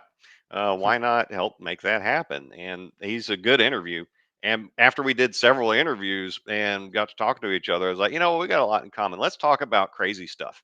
And we did already about an hour episode, talked about Freemasons rule of world, about UFOs UFOs. over Atlanta. Yep, psychic phenomenon, all kinds of stuff, and we may do another one again in the future when we got enough topics. But yeah, it's been cool. So I appreciate the friendship and the camaraderie. Um, Absolutely. and thanks for having me on. It's good to see all y'all. And Right. I So you got an advanced sneaky peeky at the light did. book. I did, and it's a great rule set. You called it light, and it feels light. Even though you cover everything people need from start to finish on running a role playing game, at no point did I feel bogged down. I didn't feel like there was too many rules getting layered on top of each other. And I want to give a compliment to your editor, Molly. She did an excellent job. I didn't find anything to pick at, not a thing. And given the variety of material that she had to look at, that she didn't miss a beat. Now, for those in the audience, you probably know Joe's already a good writer, so there's usually not much you got to do to his work to get it where it needs to go. But no, she did a great job. So if Molly hears this, good job. Um, It's awesome. and so in this one, like you pointed out, relatively small volume, what 106 pages, maybe 111 if you include like some of the appendices or whatever. Um, eh, you get your player's handbook, you get your DM guidance, you get an adventure, which is a pretty cool adventure. Folks, don't sleep on the sample dungeon that he includes. It's interesting. And a monster manual. And I remember on another show you were talking about trying to figure out how to economize how you present the monster information, because you give a bunch of monsters in this thing, and to reduce the page count, to reduce the word count, this and Right. that. And I think you came up with a very elegant solution that was a different stat block presentation than what I'm used to. Easy to read though, so easy. Just everything right in the same spot for every single monster. Bam, bam, bam, done. So good job. I'm pretty sure I don't even remember at this point because but I'm pretty sure I based that on another game, the way they did their monsters, and I can't for the life of me remember what it was and how much inspiration it was. So, but it definitely works because, in fact, I might even redo the bestiary at some point to use these new stat blocks, Good just deal. because it does save a lot of room. Yeah, it does. And I've been working on some modules myself. And when I saw your stat block, I'm like, can I rip off this format? Because I guess Joe just admitted to ripping off someone else, y'all. I was praising his genius, but no, I cannot take credit for another's work, even if I can't remember whose work it was. we all, nobody has an original idea. There's nothing new under the sun, right? Everything's a retelling of something else. And so whoever you are out there, well, Joe did you proud. He did something good with your stuff, even if he's not going to attribute you to it. But so in reading over the different parts, the different sections, I got a question about the classes. Yeah. So it's the light version of the rules. So you strip out a bunch of the other classes that are options in the full rule set. How did bards make the cut? In the core book, in the core rule book, that there are um they're one of the core classes, right? So you have Okay, bards, and then underneath them you have jesters and skalds and stuff. And because this is Adventures Dark and Deep and not AD&D, it felt right to include one of the things that makes Adventures Dark and Deep stand out from the predecessors I as a got you. as a core class. Yeah, and I think your presentation of the bard seemed like the most coherent one I've seen, Mm. because I've seen it in a bunch of different games, and particularly in like 5e, they tend to feel like this mess of and this and this and this and this, and it may all these parts may or may not really go together, but yours seemed coherent, short, sweet, to the point. I'd like to play one, Yeah, and I like their spell lists. They're pretty cool. So, okay, I got you. cool. Now we got another guest coming. I know Andrew went long, but you want you to stay on if you have the time. But we have our 3:30 guest is in the waiting room, so let's bring in Eric. Whoa, Oh, Eric's well, hand. I know, I know. I realize I realize as I'm looking at myself, I'm like, hold on a second, my camera's still set up when I was sitting here with my wife. Way to the side. Eric. Hey, by the way, thank you for including the Bard class. I am a fan of the Bard of issue 56 of Dragon Magazine, Best of Yes. the Dragon 3. Didn't like the fact that he fought like a fighter. Thought that was overpowered. But I like that treatment over the original Bard class in the back of the player's handbook. Absolutely. So thank you. I'm not a fan of the bard in the original player's handbook. That No. it's yeah. Yeah, Um, but and it is go ahead. before we get going, it is almost 3:30, and that means it's time for another ad. So here we go. The Uh-oh. world's premiere. A ghoul leaps out and attacks you. What do? I use my staff of thunder and lightning and blast him.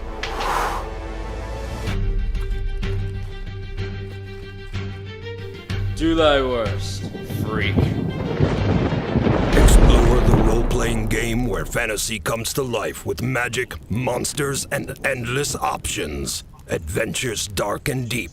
Available now at adventuresdarkanddeep.com.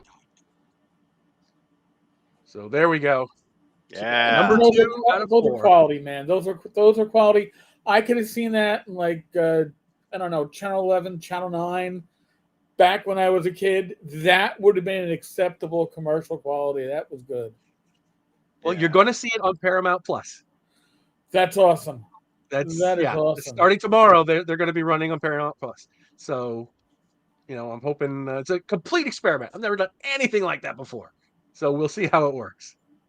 Yeah, and to speak back to the production value of that commercial, so a lot of lower budget or sci-fi channel quality medieval esque movies, they run into a problem of the characters, the costumes don't look lived in. They're all way too clean. Whereas Yeah. that dude showed up, he was bruised up, got a little blood going on him, and Yeah. then No, he it was delivered some awesome. cheesy dialogue that you would hear at a gaming table. So it's authentic in two different points right there. So Definitely. I like it. yeah, no, I'm a fan of these things. But one other thing that your light version of the rules jumped out at me and got me wanting to rant a little bit is you write up on alignment. It's one of the best I've seen. And if we cause a fight in the comments, that's fine. If Eric starts denouncing me, that's okay too. This is a No. hill I'm not going to back down on. And we're probably pretty close on the same page. But especially because I started gaming like late '80s, and alignment has increasingly gotten shorter and shorter shrift in a lot of systems. And like in D&D 5e, it's basically an afterthought, and Hasbro tries to word it to where it's irrelevant. Um, and some systems don't use it at all. Some people, they see it as gauche. Because they don't want to put limits on their creativity. They don't even want to use alignment. But alignment's important. Let me tell you why. We're talking about a role playing game. So you make a character to play the role of that character. And so you need to know who this character is so you can play them appropriately. And uh, this is where alignment really comes in. You need to know the character's default personality so you can understand how they're going to move forward in the world. Um, if you don't understand how they value life, society, themselves, other people, good and evil, you don't understand that character. And some folks say that they don't want to put restrictions on it. Well, what's probably going to happen there is they're going to default to their own personality. It's just going to be a self insert, and it's not going to lead to a memorable character. Because I'll tell you, some of the most memorable characters I've ever had have been ones where moral decisions became a big deal. Um, you could play a saint, you could play a monster. I've done them both, and like in my high school group, we used to make each other play different alignments, different group or different classes, different races to test out new things to grow as role players. And one time I played a Night of Solamnia for like one session, but apparently my performance, I nailed it so hard with the lawful good. They're like, okay, you can play whatever you want from now on. Because being able to accurately represent the character was important to us. And in a game of amateur acting, I think that's important for you to do here. But then I was in a game, Cipher System, Gods of the Fall, and so that is not a happy setting at all. It's cool setting, but it's not a happy setting. And the character that I came up with, basically polar opposite of that Night of Solamnia, where I was talking to another PC about an NPC, and the NPC had a child, and they didn't. Uh, know where the father was. They didn't know what to do with themselves. And my character just callously said, "Well, has she thought about getting an abortion?" The DM knew me well enough that he knows I'm like screamingly pro life. He was shocked that wait, you said that? You said that. I was like, well, that's what this character thinks. That's not what I think at all. But he was like, oh, and he still remembers that character. I still remember that character because there was a big difference. I played against type. It's memorable.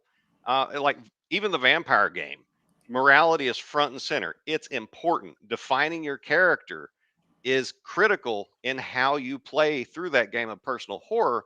And if you don't maintain your system of morality, if you're too fast and loose with it, there are mechanics in the game to punish you and eventually take away your character. So don't think that World of Darkness and it's like a morally gray setting. Morality is not important there. It's very important there. And that creates the sense of cosmic drama. Um, and so let's see. Do we have? Oh, thanks, Agile Monk. Do we have any hate mail in the comments yet? No, I don't think we Yeah. have it yet. I was I thinking, mean, listen, alignment is very important. And when I did Sword and Wizardry Lite, removing experience points didn't really make me all that concerned. Removing alignment, I was like, ooh, but I only had 4 pages. And Joe does a great job spelling out the alignment. I mean, the only game I think comes close to Joe's descriptions of alignment and giving you examples would be like Palladium, Mm. which does a very good job at breaking down alignment much better than D&D or AD&D ever did. And Joe is right on par, if not surpassing it. Well, it's Joe. I mean, I expect that, but still, I mean, usually we go into a game, it's like, I already know what alignment is, right? Yeah. But Joe actually gives the examples and gives that one sentence descriptor that gives an insight into it, which I love AD&D. I grew up on 1E, but yeah, the alignment system there was a little. well, in prepping for going on a harangue about this, I went back through the different editions of D&D, and the first AD&D 1E actually pretty good. 2E, pretty good, got its own chapter, but like their example for chaotic neutral, that was completely off the completely bonkers because it described characters as there's a Gorgon at the end of the hall. The lawful neutral character do this, lawful evil character do this. The chaotic neutral character will flip a die and then charge the thing head Yeah, on. let me roll my die and see what's gonna happen. Yeah, No. chaotic stupid. No, but thank you for saying that because I really think Joe hit the nail on Yeah. the head for getting across a lot of information about each alignment in very short amount of space. Um, because we're talking and you got the spirit of law versus chaos that comes from the original version with the kind of Michael Moorcock of the universe is going to be okay versus it's going to be torn apart and blood and just and fire. Um, and then you got all the axes right, the law versus chaos, good versus evil, social versus antisocial, which I often will describe as, like, when I'm describing alignment, as chaotic being more selfish, but it doesn't have to be. So you gave me something to think about. um, and then the good versus evil, I conceptualize it as, are you basically for creation and things not being destroyed, preservation, or are you kind of inherently a destructive person? Um, and that would be on the evil side. Or in Christian morality, it's moral versus immoral, and the neutral, that would be amoral, kind of like a lot of systems describe the animals. And so I would conceive of chaotic neutral as just selfish and amoral. They don't care about the immorality or the morality. Um, they're just caring about that. But this was clearly written by a libertarian, because you talked a lot about personal rights and being concerned about personal rights in these things. Now, you were still accurate. It seemed a little high concept for some of these things. Do Well, you I are don't want to talk down to the audience. So, but it's funny because another reason that I think alignment is really important is because the way that the game, the assumed game universe is structured, you have the outer planes, and these are places that literally embody a particular alignment. So you have like the nine hells. They are literally radiating law and evil into the multiverse. And unless you have a system of alignment, then the whole concept of those very specific aligned uh, planes goes out the window. Now it just becomes, oh, that's just another planet that's inhabited by devils, rather than something much more metaphysical. Plus, on the storytelling side, when you think of the game in terms of the going to the other world, in a mythic sense, just like Labyrinth, like we were talking about, or Alice in Wonderland, or something like that. You are going from the ordinary into the extraordinary, and that implies this difference between the good and the lawful where you are, and the chaotic and the evil where you're going. Right. So you have that epic contest between the forces of law and chaos and between the forces of good and evil. And then by combining the two axes, you just make it all a lot more complicated because in my head canon, the forces of law back at the beginning of the multiverse were allied with each other against the forces of chaos. So you would have had angels and um, modrons and devils all aligned on the same side versus the the demons and the slod and so forth. So and then at some point, the devils rebel. But that's all in my head. But I think everybody, well, not everybody, but most people tend to think of the good evil conflict as being the more defining one. But I think the law chaos one is just as defining. And that would also explain the enmity between elves and dwarves, because the elves are chaotic good and the dwarves are lawful good. So I agree, and I'm glad that you brought up the Outer Planes because I was doing some reading on Planescape material and thinking about, okay, what does it really mean that these things are, what does it really represent that each one of these planes represents an alignment? Well, what is the nine hells? So it's lawful evil. Well, what is lawful evil? It's social and it's destructive. So it is being destroyed by the society around you, being torn down by a crowd, basically what it is. Whereas the abyss, what is that? It's chaotic evil. Well, it's chaotic. It's every man for himself. It's and it's evil. So you're dying. You're being ripped apart by something awful in a hole by yourself. But then you go to the upper planes. What's lawful good? What is that supposed to mean? It means everyone's going to be okay because we're all working together to make it happen. Well, what's chaotic good? Everything's going to be okay because we're all on our own doing the right thing. And I think that added some depth and appreciation. So I feel like your write up contributed to that thought process that I got going on. And it's worth a read. And I know this is the light version, but the alignment section is worth y'all's time to check out. It was entertaining and it added to. A question though, yeah, what alignment you, are each of y'all? I am probably um I'm probably lawful evil. Oh no! Wow. Just you know, Okay. uh, maybe Fair enough. neutral evil, but um, let me Dang. just let me just read out the because Stephen, you mentioned the one line descriptions that I had, the quotes, Yeah, yeah. and I just want to go through them and give people an idea what you're talking about. For lawful good, laws and justice to help those who cannot help themselves. Lawful neutral is the law is the law. Lawful evil is know your place. Neutral evil is might makes right. Chaotic evil is I'm waiting for my chance to prove I'm better than you. Chaotic neutral, liberty before all. Chaotic good, charity is never coerced. Neutral good, the common good comes before all. And neutral is all things in balance. So just to give an idea. So Hmm. reading that out, I would probably amend myself to lawful neutral I gotcha. using Okay. those Uh, descriptions. Based upon my prior occupation, I would say neutral good with lawful tendencies.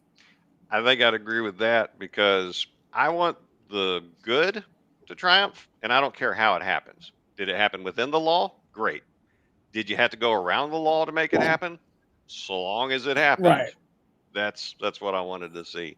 Um, oh, I am going to pick at a substance point on true neutral though, because you articulate it the way you just did, and it's about balance. Whereas when I think about it in that moral, amoral, or immoral scale, and group oriented versus selfish, true neutral, I think of that as the I don't know and I don't care. So I think Conan would very much have that. Like he doesn't care what the law says, he doesn't care what you think, and he doesn't care if it's good or if it's evil. He's doing it because why? Why would that be true neutral? Well, that's the alignment of the beasts. The beasts don't care what you think; they're just going to do what the beasts are going to do. My Um, characterization of neutral as balance comes in large part from Gary Gygax's Gord the Rogue books. Because in Greyhawk, in that sense, you have like the druidical circles are actively working for balance. You have tensor actively working for balance, and so so that's what really informed my understanding of what the neutral alignment would be.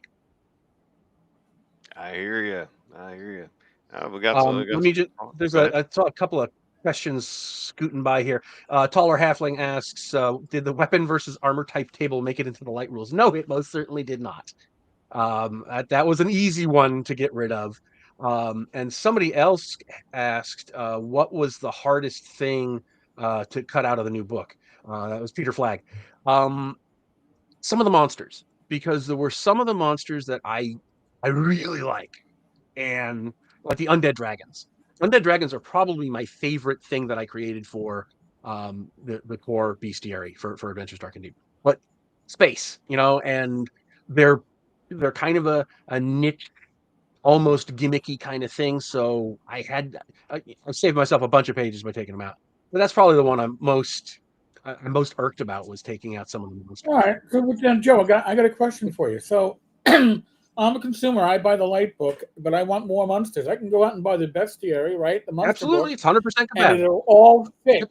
So, you want to go lighter with the classes and lighter with the GM side of it, but you can still have your full monster crap. All right. Yep. I wanted to verify You that. could also get the Tyrannic Tome, which is another monster book that somebody else wrote. You could get the Oh, I forgot Book of about Lost that one. Yeah. Beasts, which is all new monsters, but all anything that is OSR, almost anything that's OSR in the advanced camp is going to be compatible with this, and vice versa. Okay. Just making sure. Just making sure. And was Good there deal. anything? Oh, do it. And who did the voiceover in the commercial? The voiceover was done, Valamir Cleaver, by a friend of mine who is a professional voiceover artist. He has a professional business doing that, and he used to work at a local music store, and actually was teaching my son how to play the drums. So we Oh, and then interesting. he went away from that and went into the voice acting. And then when I realized I needed a voiceover, I reached out to him, and you heard him. I thought it worked out really well. I Yeah. can Oh, damn. give you in fact, I'll find the info, and I'll put it in the chat. Yeah, that's one person we hadn't praised until this point. That was a Yeah. really good voiceover. Yes, it was memorable and different. Let's see, man, I've got a lot of folks talk about alignment. So good. All right. So no angry peasant mobs coming after me for this. A bunch of folks who understand that in the cosmic drama. And I mean, you can't have a game of heroes if everybody's morally the same. Um, Right. and yeah, you could have a villain as someone who's just doesn't want to do what you want to do, but it's more meaningful if they're like if they're like inherently destructive or something like that. Or if you play against type and they think that they're doing well, but they're not. It's like, all And I right. should point out, for if anybody wants to buy the book, the link to buy it is in the description on my channel.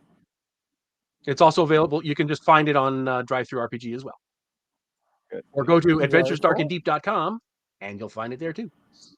All right. Well, I think I've said the pieces I had. Do you have anything else for me, Joe, before I get on out of here and let You're Tenkar take the stage? you're welcome to stay if you want, but All right, Eric, what's going on with you, man? what Yes. you got? What else? What else jumped out about the book to you? There's so much. With me recently, I've just been doing a very OSR focused series of YouTube videos because I went down a rabbit hole because of Joe the lawyer and his Joe had a rant about a certain OSR-ish kind of influencer telling us what the OSR was, and Joe went on this huge rant, As he is wont and I to was do. like, so I said, "All right, that's let me go down the rabbit hole." And I went down the rabbit hole, and the rabbit hole has many different like branches. It really once you get into like the forming of the OSR, then you're like, "Oh, Targa. Oh, your dungeon is suck. Oh, this and that," and it's like, "Oh." I have so many things outlined that I have to like pull together, and then I want to do a video on each of the OSR rule sets to kick this off, and then the second generation of rule sets, because and then like the third and the adjacent rule sets. I'm going to be doing this forever, but it's good because I'm psyched. I was getting into a rut, and when you get into a rut, you need to find a way to reboot. And I owe Joe a drink at ShireCon in a week and a half because he got me out of my rut. And Joe the lawyer isn't like his shortest video 3 hours long. I mean, they're Well, good. Don't get me wrong, they're good. I've watched some of them. well, they are. And the inside joke is, listen, with my live streams, they last about 90 minutes to 2 hours because that's like my bladder capacity. After that, I need to run off. Joe doesn't care. Joe just turns off the screen. I'll be back in a minute.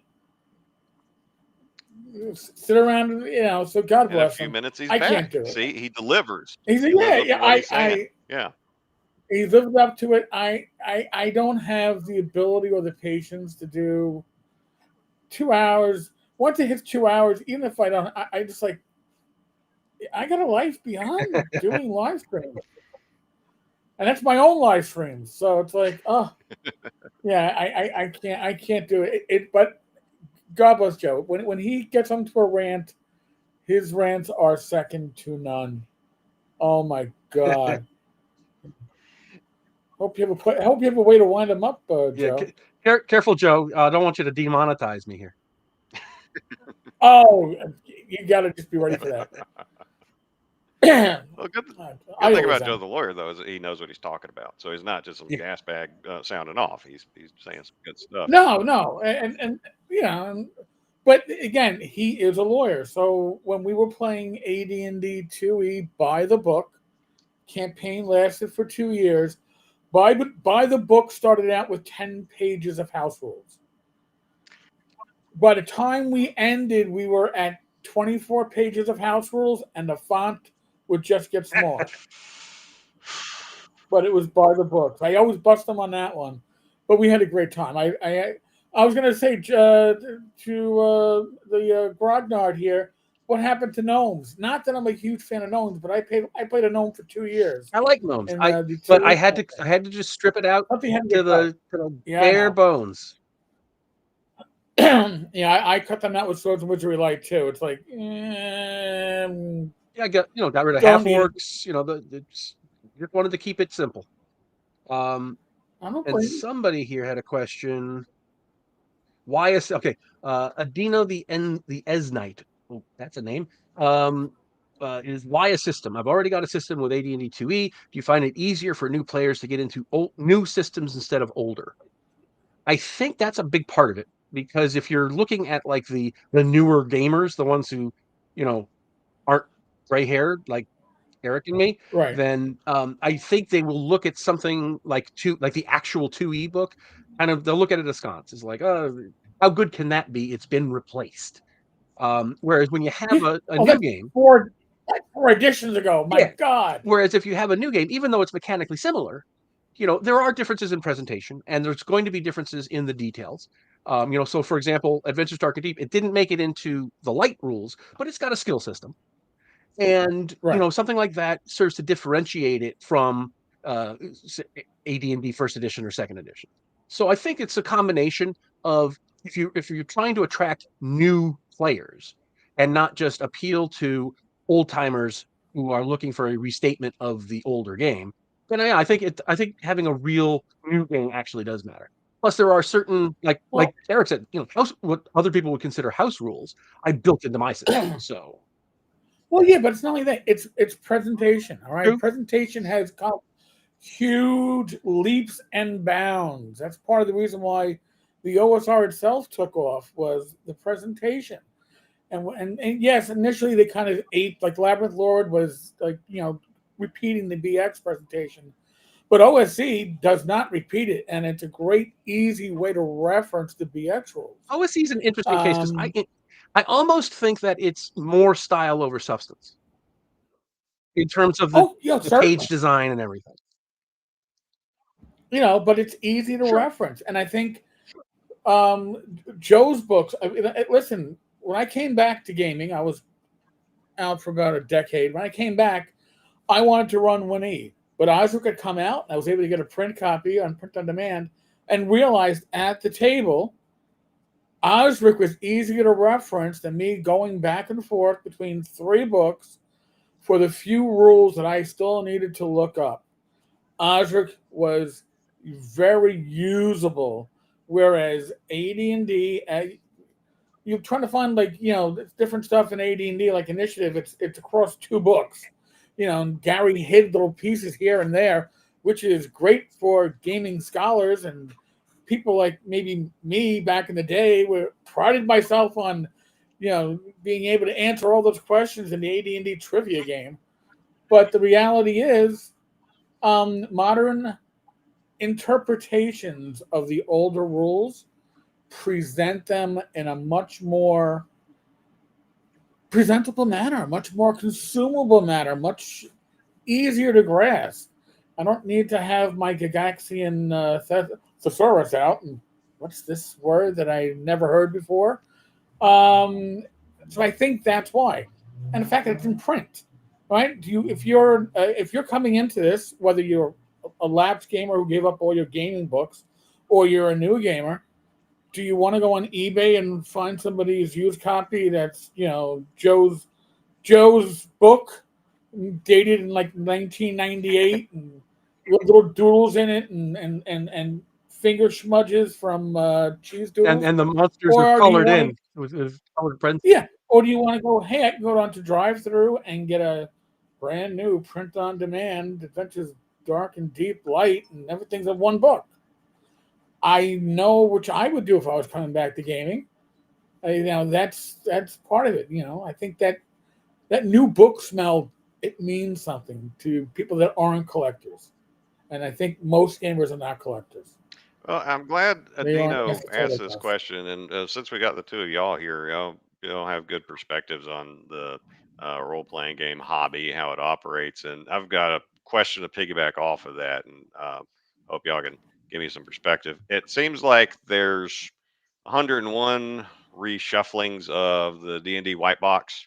Everybody's got Mm. their own little pet version of it, and my main concern is that this leads to balkanization of the market, and so no one group can, or no one system can ever get a critical mass to be a sufficient challenger to Hasbro and take it back from them. And that might even be a quixotic dream. It might not even be possible, but it's definitely not possible this way. And like Pathfinder has the success it does because it was kind of grandfathered in. It's an offshoot of the of Hasbro's D&D.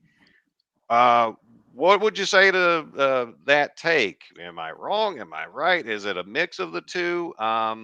Is there a reason people keep coming up Uh, with different systems?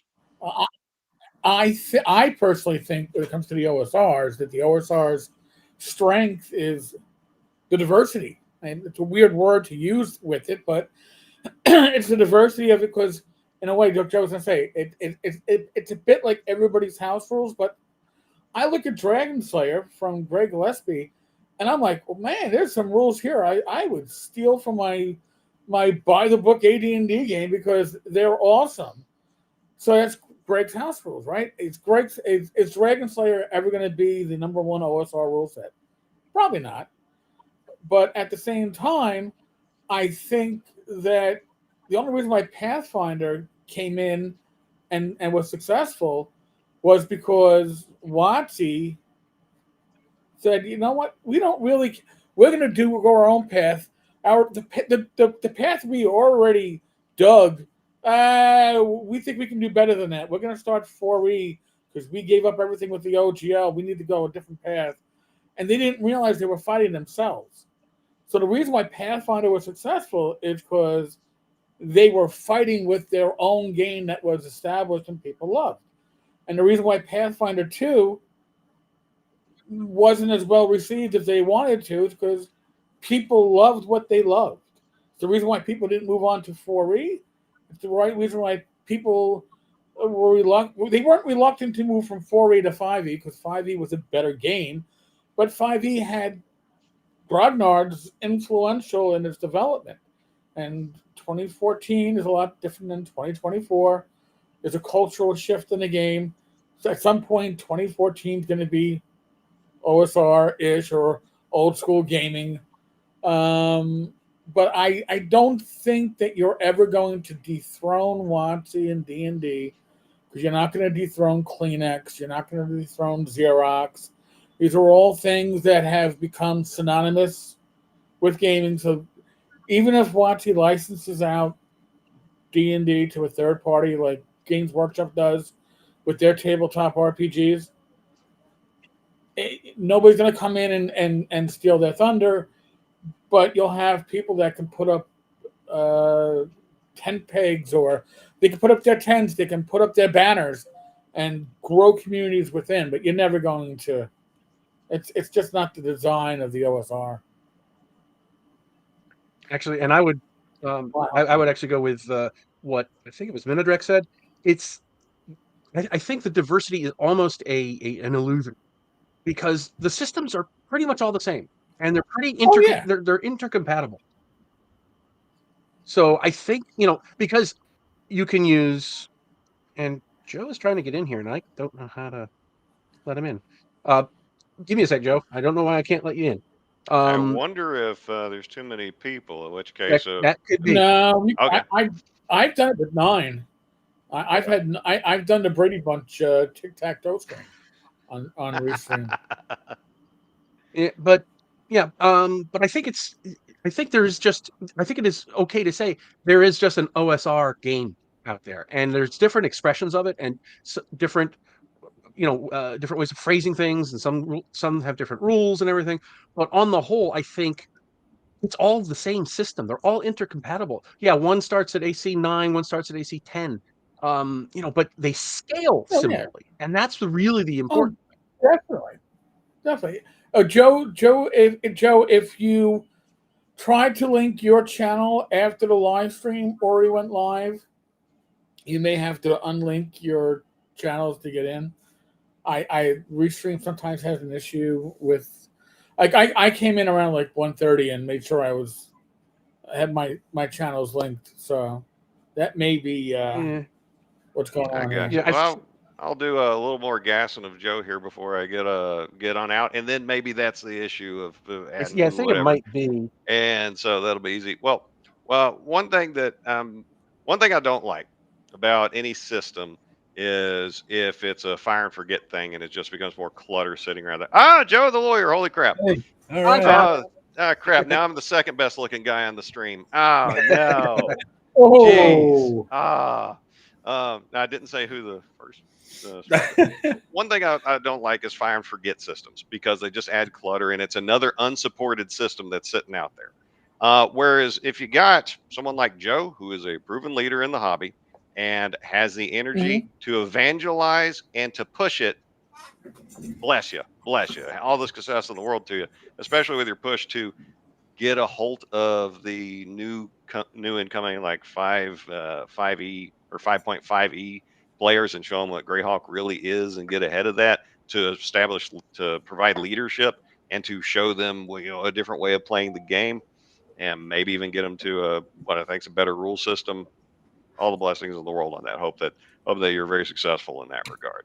Thank you But if so much, man. but if anybody out there is thinking of putting out a system, well, one, first see if what you're trying to do you could do working with Joe. Maybe put out a module for him. I don't know.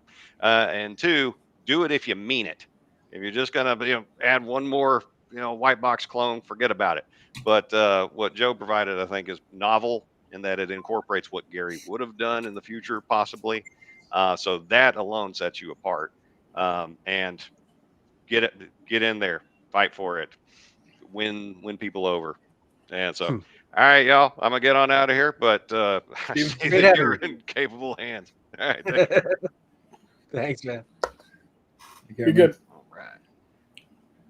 Okay, and we have Joe the lawyer with us, a man who needs no introduction, but give us one anyway. Thanks, man. Thanks for the invite. This is cool. I've been listening here as I'm banging away trying to get my own dream RPG written here. So I'm just banging away, listening in on trying to get some hints and all that. And for the record, I think I'm chaotic good. And a question: what were you saying? Because I was trying to get in and take my leak before the show and all that while you were talking about me taking a leak. And I think you said old school. You have a bladder the size of a basketball. So. Basically, yeah. Once I start drinking something, and which I'm going to do here in a minute because I busted this open last week with my brother, Mead, Odin's Skull Mead. Oh, I know that stuff. It's like good shit. Good shit. So I figured I broke it open the other day. I'm gonna nail it right now in celebration. So yeah, I'll be taking a leak in a half an hour.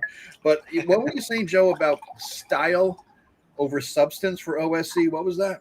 I think it's because it's obviously it's a beautiful book and they it's but I think it's almost it seems like it's built around the design, right? It's design. It's built around the graphic design of the pages, the layout.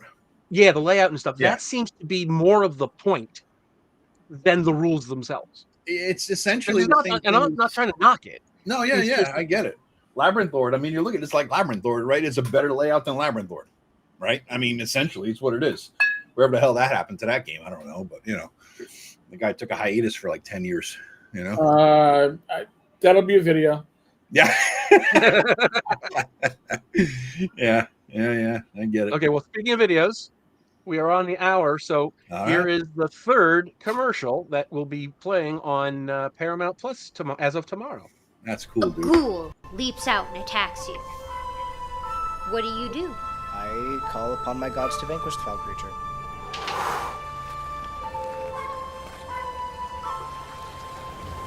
Back, foul beast. The power of my gods compel you. Explore the role-playing game where fantasy comes to life with magic, monsters, and endless options. Adventures dark and deep. Available now. Very cool, man. Very nice. Cool. That was my son. My son was the dwarven cleric. Oh yeah, that's cool. Nice. Shit, now I gotta watch it again and see the comparison. I didn't see the side by side. Well, actually, again, I'm on a little bit of delay here on my actual YouTube channel. I see the beard game is similar there. All right, there it is. a little more gray in yours, and yeah. There you go, man. Very cool. Very cool. Oh man. Yeah, thanks for the invite, man. How's it going? How's the sales going? Did you get a lot yet? Good. I mean, sales could always be better. So go out there and buy a copy. But no, sales are going good. I've been kind of refreshing as the sales report on drive-thru. So good. Links in my channel for anybody in the description who's on my channel. I don't know how many are in there, but 12. Look at that shit, 12. This thing, Eric, has been broadcasting on both your and my channel. It's a little restream thing I didn't know about until just now. Because we set it up ahead of time. I figured that meant when I joined, you would start broadcasting. That's what I thought. I'm not complaining. Yeah. No, it's funny because I logged into my YouTube studio, and I'm like, I got 6 concurrent viewers and 22. I go, I'm not even in yet. Yeah. Oh, well, all right. This is cool. I'm sitting here in my underwear, like, oh fuck, hope they're not seeing because I'm walking around like, am I live? No, you're just Memorex, sir. You're just Memorex. And not many people are going to get that reference. Yeah. No. That's true. That is true, dude. That was a good kid, man, Joe. That guy, he was a good guy. I liked him. Andrew, I really enjoyed him. He was so eager and so into it. It gives me hope for the future. This kid, he's doing it the old school way. He's learning his shit. He's excited about it. He's got positive. And he knows what he's doing. I love it. I mean, I think it couldn't have turned out better. Yeah. No, I agree. Yeah. And I appreciate you shooting. He sent it to me a little bit ahead of time. So what do you think of this? I gave him a little bit of advice. I hope it, made it a little bit better. That was cool, man. That was cool. Oh, got a question. Does the Lite edition include the skill systems? It does not. That was something that I had to take it out for space, as well as simplicity. But if you have this and you get the Book of Lost lore, you can just put right back in and it'll work fine. Yeah. No, it was neat. I did like a page by page for a while. I spent about an hour just doing, because this book here, as I told my brother, I'm going on your, live stream with you today. You're a Lite version. He goes, my brother doesn't have part of the whole scene. He goes, "Wait, doesn't he have a light version already?" I said, "No, he has something that will block a bazooka shell. That's what he has. It's not a light version." so yeah, I did a page by page, and I was like, "Oh, what did he change? What did he leave out?" It seems like the spells are the same. You lost the skill system, lost some of the ability score things like bend bars, lift gates, and all that shit. Yeah, I took out a lot of spells Yeah. because and even the ones that are between levels 1 and 4, I trimmed down the list to Mhm. things that I thought were more essential. Yeah, Rather yeah. than some fun, weird ones. Yeah, my first instinct when I love the character sheet. I love the simplicity, the Thank you. perfect layout. That was a great character sheet. I love that. And then then I skipped to the beginning, and I was like, "Fucking bards! Oh my god, bards!" Eric knows how much I hate Hey, bards. bards, yes, We've been bards. battling over our love of bards and hate of bards for 15 years now. You're like Matt Jackson with gnomes. I mean, I know, geez. I know. It's but I gotta say, as I look through it, I held my bile back. I looked through your bards. I'm like, I gotta say, I agree with Steven. You did a good job on bards. They're not like a skill monkey thiefy thing with spells that are Right. just magic users. The verbal patter is the core of the bard's. Yeah. And Yep. I think that works out just perfectly. Agreed. I think you did a good job in making them different and not just a little bit of everything. You made them their own class, not a little bit of everything. You know? Yeah. No, that was good. That was well done, man. And it seems like the spell descriptions, I looked at about 10 of them. You didn't change your descriptions. You just eliminated some spells, right? I mean, the spells look the same. We trimmed down some of this. A couple of the spell descriptions had stuff that didn't, that wasn't relevant because we took out other spells and monsters and stuff. But yeah, on the whole, the descriptions are the same. There's just fewer of them. Yeah. That seemed to be the case. And same thing with the magic items. We took out a lot of magic items, and some of them we had to either put in the description because it referred to a spell that doesn't exist anymore, or we trimmed stuff out because it wasn't relevant. But again, the descriptions of the magic items are pretty much the same. There's just a lot less of them. And you got a great editor. I agree. I've never seen a mistake in your books, dude. As big as I have. Every time I open them, I catch a mistake. Do you? Yeah. Molly's good. No, Molly is really great. She actually does editing work for some other game publishers. I've steered work her way. I'll be reaching out probably. I don't know if she was exclusive to you, but someday I'll be looking for help here. I could find mistakes in other people's shit, but I'm not the guy to look for the difference. Did you use its and its properly? Right. I'm not that guy. She knows D&D, so she's not only going for grammar and spelling, she's also going for rules consistency, and she That's good. That's good. So yeah, so she's been really, really good. Dude, that's worth the price in gold right there. Wait, that's excellent, man. Yeah, that's great. That's great. And you what's your take on AI art? I know we probably talked about it in our 3-hour interview, but I'm out. On all my books, I have on drive-through, I've got a logo. No AI art included. It's all hand done. You think that's going to change someday, man? What do you guys think about that? Because Eric knows we have this long discussion in our group chat.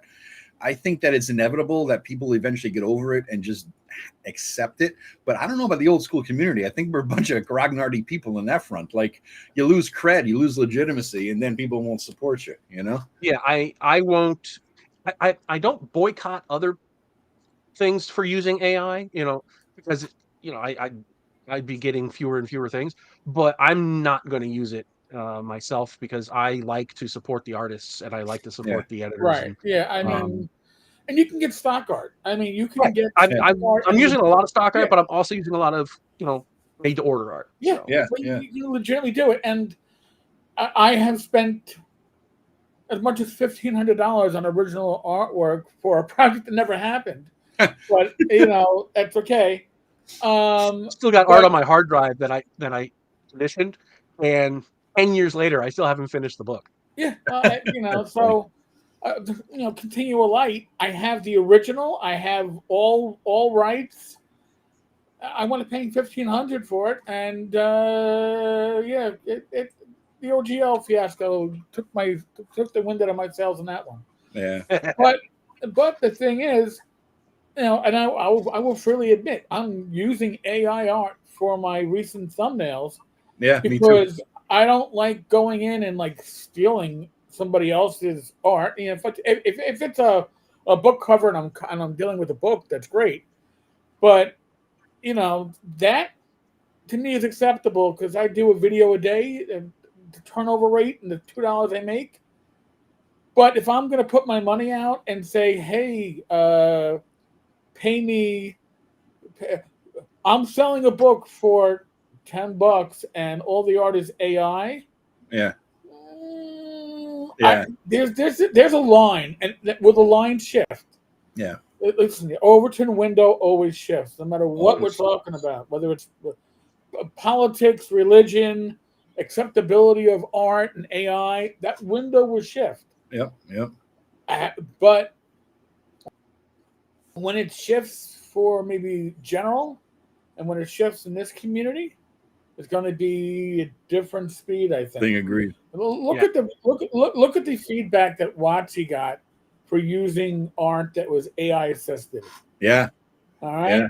Yeah. But now remember too, part of the issue there was this is AI from 18 months ago, where 6 fingers or 4 fingers was common. AI art has gotten a lot better. So you're gonna have some artists that were doing traditional art start using shortcuts and maybe not telling their producers they're doing so. And that I think is going to be the next big scandal. Maybe not in our community, but somewhere it's out going to have there. to be a clause in any contract with any artist that you do not, if you say don't use AI art, you can't use it to edit, manipulate, tweak, fine tune. But then it takes out, like, where does Photoshop fall into play? Yeah. Where I think Photoshop is a different thing because Photoshop has to be manually manipulated, right? That's just a different medium. Okay. It's no less your hand is moving the mouse than your hand is moving a paintbrush. Unless they start putting in AI filters into Photoshop, which I'm sure is coming. Yeah. If it hasn't. It's coming. It's coming. Yeah. It's going to be an interesting scene over the next 5 years. What happens? You know what I mean? As older people move into I don't give a shit mode more and more, right? And younger people come in and just accept it because it's inevitable. I mean, everybody's doing it now. I look at my nephews and nieces constantly using AI for all things education, right? And to my chagrin, I can't stand it. But at the same time, I'm sitting here doing research for videos. I'll use AI. I'll do a ChatGPT and Grok search because it's. I look at that as a more efficient YouTube search rather than looking at 50 YouTube pages and collating information. I have that shithead do it for me and brings it all into one place, and I have it all in front of me. It's like, wow, it's like reading a book as my research, right? So it's. I'll look at research and thumbnails. Start making up videos that don't exist. That's the problem. All right, so now something that I've used ChatGPT to assist in some of my recent videos, but you have to know, hey, give me a timeline of the initial OSR releases, and guess what? I looked at it and I said, "Did you forget Basic Fantasy RPG?" And it went, "Oh, good catch, yes." Yeah. So, because if you don't know, you're going to miss stuff. So I like to start with my notes and then have it go from my notes and see where else it needs to fit. I click the links, Eric, too. I click to verify. I'll click a link that it uses as a source and verify it because, especially, if it's nothing, if it's like, medieval like economics, I'm looking for a broad strokes overview, right? You know what I mean? I'm not looking for a goddamn in-depth research thesis book this thick. I'm looking for the broad strokes. Fine. There could be mistakes. I don't care that much. But yeah, something specific that you're going to put yourself out as an expert on, like Targa, right? If you weren't there, the only thing you have is the Google or AI research, right? If you weren't there. Yeah. And so then it's like shit, any idiot could get on there and Milton and just do a little research on this shit and think he's a goddamn expert on it. You know what I mean? And put out a video on him when he wasn't there in the first place. So yeah. I'm waiting for his video on that to come out soon. Well, it was funny because when I was doing my initial video on the OSR and trying to figure out the history of the definition of the OSR, what OSR stood for, I'm doing my research and my Google searches and my ChatGPT search, and Rob Conley comes up as a reference. I went, and sure enough, Machine Rob Conley is the one that had done. I dug up 5 years ago that OSR was initially old school revival. Where? I was curious about that. Where did you find that? Because my earliest recollection was never revival. That was That was Rob. That was Rob that Are you found serious? that. Rob, yes. Is this The Rob or Rob initial AI who form- found this? No, It it wasn't wasn't Rob AI. It was AI that Rob. found it. All right. No, it was Rob that found it. But even though the first reference to OSR is old school Yeah. revival, almost immediately people started using old school revival and old school Interesting. renaissance interchangeably. And then within a year and a half with Fight On issue 1, it was old school Always. renaissance. I'd never seen Revival once Yeah. back in the day. And that's when I came into seeing the OSR Yeah. anyway. But that was the Interesting. history. I was like, wow. I- Here I am, and then it's like I go, Rob. I had to give him like a shout out like twice in the video because It's funny. I hadn't listened to your Targa one yet. I was going to listen to it later on. I'm on roll here, but my understanding, this is my memory, right? Back then, Right. so I'm curious as to your research on Targa and your memory versus my memory, because as we all get older, 15 years later, a little more gray, a little less brain matter. I wonder how my memory of that was Chicago Wiz's pet project. That was his gig. there were many leaders, but there was and I spoke with Chicago Wiz a couple before COVID, yeah. 2018, 2019 at He has a Game Substack. Hall. He followed me, and I followed him Yeah. back. He's got a Substack now. He wasn't really interested in talking much about Oh, yeah? Targa, but the thing with Targa is it really lacked a central leadership. There were a lot of leaders. That was the problem. But there wasn't one Yeah. leader. He may have been the most prominent voice, constantly pushing it. But I was into it. As I told Matt Jackson a couple of years after that, Matt Finch. Matt Finch was talking with me, and we were talking. He's like, you really are like the major domo of the OSR, and I was like, No, yeah, no, I don't want that. no. I go, he who wears the hat of leadership is the first one thrown over the walls. Especially in the OSR. We all have our own tents. We have our tent poles. We have our flags. And we're a large... Yeah. It's not anarchism, but it's not a centralized it's like herding cats, leadership. right? I mean, it's like herding cats. Yeah. And I remember the thing that brought the whole thing about the Targa thing. My memory was Chicago Wiz was put asses in seats. That was his trademark phrase: asses in seats, get more people to play. I took it to heart, and a lot of people put out free shit, supplements, handouts, PDFs. I remember passing out a CD at a game convention in Stamford, Connecticut, at Nonicon in like 2000 and early 2000s, not even 2010, 8, 9, or something like that. And there was just everybody donated shit. Like, here, pass this out to people. So I was, back in the CD days, I'm passing out CDs and literature about Targa, putting asses in seats, running an AD. It was the first game convention I ever went to, number one. And it's first one I ever played. I ran a game at. I ran AD&D. I brought up all the players' handbooks and sat down, passed them out to people, and this and that. First time I met Tavis Allison was there. He was in the game. Right. And first time I realized that you really can't drink at a game convention, because I bought like 4 beers at the bar before the game. Figured it's gonna be a 4-hour game session I'm gonna run. I need 4 beers to get through this, right? So I sat down with 4 beers. They didn't really. I knew the guy who ran it, and he just kind of gave me a side eye, It's like that was that. I didn't realize that wasn't a thing. You can't do it, right? But it was a fun time. It was when I'm passing out Targa. But the thing that brought Targa down, Eric, remember, Zach. It wasn't Zach. It was the controversy over Zach. It wasn't him. He didn't do anything. You know what I mean? It was what is going to be socially acceptable to have the Targa.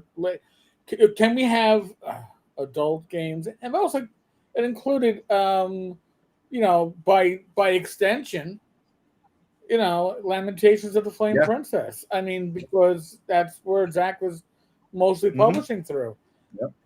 And listen, the reality is, with the D20 system license, that license was the death knell of a lot of companies, because once it's determined that you're in violation of it and they revoked it, all this product had to be removed from the marketplace because it couldn't have the D20 system license on it. And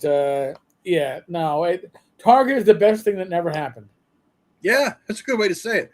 Yeah, it would have been great. It would have been a fantastic thing, and more people did it. If we were willing to have a single leadership, and there's no way. This community is it. Listen, the three people on the screen, we get along really well together. I can guarantee you that we would not agree on who should lead this group of three, let alone the OSR. No. Okay, no, it's because we can All all chaotic. agree a lot, but that's the problem with Targa. Yeah. They can agree on pieces, but the majority could not be agreed upon. Yeah. I agree. I still have my old email folder, my Yahoo email account with all the Target emails. I had separated out a folder. I probably dig back in and see a lot of the history. Yeah, shit. I should look back at that, man, and just see what the hell it was. It was a million years ago. I got you. I got you beat. I got you beat. Oh, because I was involved in Target at the very. This is what I alluded to last night, Eric. Yep. I was involved in it briefly at the very beginning, and I have the first drafts of the corporate bylaws and the damn and the articles of the corporation. Wow! It was incorporated. It was an LLC. I don't know if they ever did because I got a really bad vibe. We were on some calls, and I was just like, "Yeah, you guys are. Yeah, I'm not. The names that were most associated with it were so. It was almost like a random association of people that were like when you have Shannon Appelkline in the group and James Mao and all, you have people that you're like, I don't know how they'd all fit in. And I'm not saying egos. I'm just saying I don't know how they would all fit with common goals. Everybody has different things, but dude, you've got a history right there. All right, I'm looking back, and now they talk. All right, I'm looking back at my folder. My first email in the Targa folder, some dude named Todd R. talking. I don't know who the fuck that even is, but it was a Targa group. That's what it was. A Yahoo. Remember Yahoo groups? That's what it was. Yes, that's what it was. Matt Stanham, Oak Clipper, DCSD, Neil Ford, Matt Finch. All right, Matt Finch made it. All right, there was a website for Targa. Yeah, I don't recognize these names. Victor Raymond, I recognize that name. Yeah. Michael S. My guess is Chicago Wiz, right? Yes, Michael Jason Vay. Yeah, all these names. Tavis made the list back then. This is 08-09 shit. My earliest one is 09, April of 09. Jesus, wow. Yeah, the Target Talk mail list. Jesus Christ. I should send something to this list to see who the fuck is still alive. No, Yahoo Group is dead, right? They shut it down. Is it dead? I don't know. My last one is from 2010. So they shut it down a long time ago, and I went through all of the RPGA because each RPGA region for Living Greyhawk had its own Yahoo group with a file section. And right before they shut everything down, I went through everyone and downloaded everything in the file section. So that's how I got most of my our Living Greyhawk modules. Nice. Very cool. Wow, this is old stuff. Jesus Christ. Anyway, enough of memory laning shit. Let's talk about the current stuff, man. How's it going? Any new sales, dude? You popping? You banging? Yeah. What's up? Oh yeah, I'm seeing the sales notifications come into my email. Yeah. Nice. That's a good feeling. Every a very good feeling. A few bucks in your wallet. You know what I mean? Yeah. That's cool, man.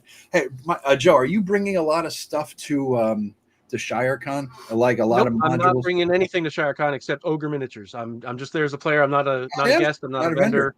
Okay. Nope, just because I originally wasn't going to be able to go because I had a conflict, and then that fell through. So now I'm just going to go there and I'm going to hang out and run a game. Okay. All right. Cool. Nice. Cool. That's Saturday fun. at 1. I'm running one at Saturday as well. I got only one person signed up. I don't know how the game go. Maybe just and it's one of my viewers. I really should pay attention to what time my games are. I have no clue. When are you running, Eric? Do you know? You have no idea? I told Tom to slot me in for a session or two, but I'm just like show up and tell me what I'm doing. Let's see if I have any hosting events. I'm hosting. I think I got one. Yeah, I have one person out of 6 who signed up, and it's one of my guys from my regulars in my YouTube show. I think it's Matt Sherman. Is it Matt Sherman? Yeah, Matt Sherman. Yeah. So if nothing happens, me and Matt Sherman are gonna be hitting the bar and have a beer if nobody signs up. So, play Ogre. There's nobody in my game either. Nobody yet either. Jesus. I wonder if that's gonna be a last minute sign up. I can't. But then again, it's a Friday at 1, right? So everyone's working this and that, right? So it's a harder. Yeah, I'm not gonna get there till Friday night. Oh, really? Okay. Okay. Yeah. Yeah. What about you, Eric? What are you running? I'm gonna be running Swords of Witchery Lite. What All right, game? I'm running a game Friday at 1 Yeah. and Saturday at 1. You got any people signed up? Let me check. I got 1 out of 6 slots. My first game. Oh wow. Okay, I've got 5. Nice. Nice. Maybe And I'll throw that's on Matt over to Friday. you if nobody shows. And Saturday I've got 6. Nice, dude. Good deal. There you go. Good deal, man. Good deal. So, yeah. So, all right. All right. So looks like I'll be full. we are at the half-hour mark, which means it's time for the fourth and final. All right. Yeah, this is the full 60-second, 1-minute version. So All right. Let's here we see. go. Let's see. Let's see. When suddenly, a ghoul leaps out and attacks you. What do you do? I attack it with my sword.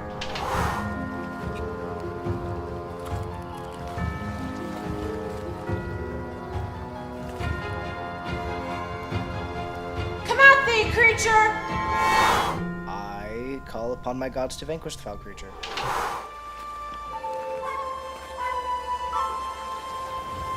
Back, foul beast. The power of my gods compel you.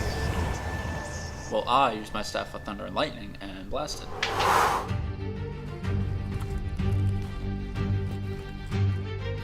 Do thy worst, freak. Explore the role-playing game where fantasy comes to life with magic, monsters, and endless options. Adventures Dark and Deep. Available now at adventuresdarkanddeep.com. That was cool. That was the best of them all, dude. That was great. I really That was really excellent. like that. It was excellent. Yeah, I am so thrilled with the way it came out. It's excellent, dude. Well done. Well done. You're the Thank you, first thank of us to actually go that route, man. You know, I mean, a lot of people have done the Kickstarter little video thing. You know, even Rob did that out in the woods talking with his weird ass French beret and bullshit, right? You know, everybody did something, but you're going on goddamn TV, dude. I mean, that's awesome. I know. You know? It was, and that's what made me do the commercial in the first place, was because I saw an ad for you could have your ad on Paramount Plus. Wow. And it was, it's aimed at small businesses. So, and it's great because you pay for a block of impressions, right? And you set your own budget. So I don't have to, give them $10,000. I say, here's $500. Show it as many times as you can. That's what I was wondering. How? I mean, if you don't have to get into your money, but can you share how much roughly, or what does something like this cost for other people who might be considering it? You know what I mean? You mean to get it on Paramount Plus? Yeah, yeah. How does that work? You set the amount. You could do it $100. $100, and what does that get you? I don't remember 2 the a.m. exact once, or you know what I mean? No, you're getting several thousand impressions per dollar. I mean, it's a good deal. What do you mean by impressions? Is it air? It'll show it. It'll show it on people because it's on streaming. So if you're sitting there on Paramount Plus and you're watching Star Trek, that ad will pop up. Now, is it demographically sorted by geeks? No, but you can shows, or you can't do it by demographics of the viewers, because I guess they don't have that. But you can narrow it down to what category of show it is. So mine are all going to be on entertainment, but there's also sports and news and things. Okay. So yeah, but you can narrow that a little bit. But I figured entertainment was probably best. I don't think a lot of sports fans are going to be interested. So it's not cable; it's Paramount Plus streaming. So all right. So in other words, not everybody who watches Star Trek: The Next Generation season 2, episode 3 is going to see your commercial. It's right. 1,000 people. They serve out the ads specifically to individuals. Gotcha. Okay. All right. That's cool, man. But what got me was, for $500, I can get 50,000 impressions or something like that. Yeah. And this kid did a good job, dude. I got to say, he's a good kid. I liked him. I liked his enthusiasm, man. Yeah. Jonathan Miller, to answer your question, we actually had him on at the beginning of the live stream. He was the first guest. So if you go back to the 30-minute mark, he's on there answering questions about how he made it. His name is Andrew Antok. He's a great kid. Yeah. And Agile Monk, Joe, just give that one person the best spotlight event ever. I'll make him a god and run him through the module. Yeah. Yep. Jesus, yeah, that So was well done. let's see, we've got John Scott. I see you in the comments. If you want to join, I can click you in. Our fourth and final guest of the day. No, our fifth and final guest of the day.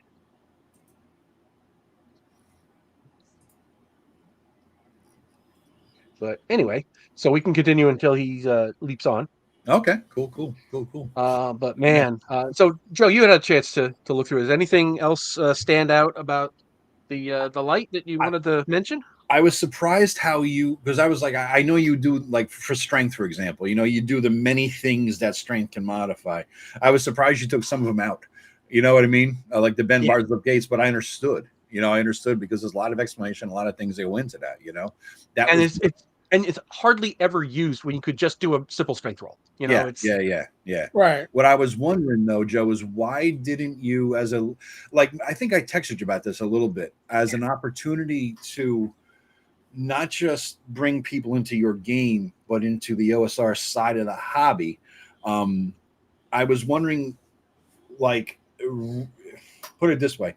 I guess the gist of it was write it in such a way that it's good for beginners, like the Menser box set was. Like, if you don't know what an RPG is, this is what it is. Here's a step by step. You know what I mean? That sort of thing. Did you think about that, or did you say, no, I'm going to focus on a light version of my game versus an intro vehicle to the OSR side of the hobby? It's very definitely that. Is that I'm not trying to bring in. It's not a beginner's book. Yes, It's not intended to be a beginner's book. Although I think I mentioned this to you in our chat. When you look at the sample dungeon, yes, it has a lot of those GMing tips. It did. There. I looked back afterwards and I read it and I saw what you're talking about. It reminded me of Keep on a Borderlands, Right. And the reason I did that was because I figured a lot of people, they'll be used to role-playing games in general. So, I don't need to explain, what is a role-playing game? Like every RPG had in the 70s. Yeah. But a lot of people today don't do dungeon crawls. That's really? in like the 5e crowd. They don't do dungeon crawls as such. They do epic campaigns across wildernesses, and there might be a dungeon. There might be a dungeon in there, but it's not a game. Yeah. Right. Yeah. And it's not an exploration focused game. So I wanted to bring that in at least somewhere, and that's where I got the idea to do the sample dungeon. Okay. Because that's where I put in all those. This is why you have this. This is why the room is this way, and this is when you use box text and stuff like that to bring non-OSR people, along into the OSR way of doing things. It's just in the sample dungeon, but it is there. So I wanted to, kind of split the baby. This is like a version of your game. I remember I've been trying to get in everybody who I ever admired, who's publishers, people in the blogosphere, all that stuff. I want to get in at least one game that they've run or created or played or whatever it is, So that's why you ran a game at ShowerCon 2 years ago, and I played in it, and we did your system with your mega dungeon, which I thought was a double win, right? So this is great. And one thing that I was talking to my brother when he says, "Oh, it wasn't a rule?" I said, "Hell no." I said he uses segment initiative. He goes, "What?" I said, yeah, segment initiative for spells. He goes, "Holy shit!" So I was like, anybody did that anymore. But I was wondering, it flows, that's the whole point. I said he could do it because he knows it and he's used to it, right? He knows the game. I was wondering maybe why the choice to include that level of detailed initiative in the light version. Why not go side initiative? But was that ever a thought, or you just fuck it, I'm going to keep it? No, because I think the initiative system in the core rules, and hey John, you are on. Hey John. The system of initiative that's in the core rules is one of the defining things that makes Adventures Dark and Deep, rather than 1E, right? So because it's such a defining thing, that's the reason I included bards, right? Because the bards are one of the core classes, and that that separates it from 1E. Yeah. I wanted to include the skill system because that's the other thing that differentiates it, but just space. I was just being ruthless with space in the book. Yeah. No, you did a good job. I mean, I noticed even some places you cut out like a sentence or a paragraph. You know what I mean? Because I was doing it page by page for a while, a comparison, until it couldn't do it anymore. But yeah, you cut a lot of stuff. But it was good. It was like a surgeon to make it just what's relevant and what's needed. So that was excellent. Thank you. And now we have John Scott, our final special guest today. Hello, He hello. is at least we got the side of him because your camera's off to your left side. Yeah, it's there. I usually have it placed there. If I place it somewhere else, the light kind of overwhelms everything. So I apologize for my bad. You just wanted to show off your spiffy Greyhawk map up there, man. I see the Greyhawk map. That makes up for it. That's part of it. Yeah. But I want to say a big congratulations, and this is a great thing to celebrate. And I think you're going the right way, keeping old school gaming alive. I mean, if a person puts out a super complex system, then it has a very limited appeal, I guess. So this entry point, I guess you could say, to the OSR, I think is a great thing. And Jonathan Miller, yes, that is indeed John Scott. He runs the AD&D First Edition group on Facebook. And since Adventures Dark and Deep has its roots in 1E, I wanted to make sure he came on. But the more burning question, Joe, is that indeed Windows XP? Because I thought the same fucking thing. I haven't seen that bouncing Windows thing in 20 years. Windows for work groups. Yeah. I play around with Netscape Composer 4.7 or 4.8, so it's like Neanderthal technology that I have fun with. It's an old Model T. I'm not really up to date with AI and the new technological developments that much.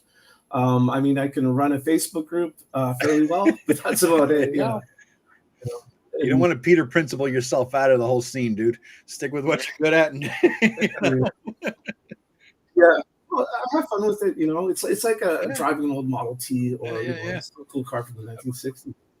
But I'm sure that real web developers, they have a kind of a chuckle when they hear about Netscape 4.7 or 4.8. Right.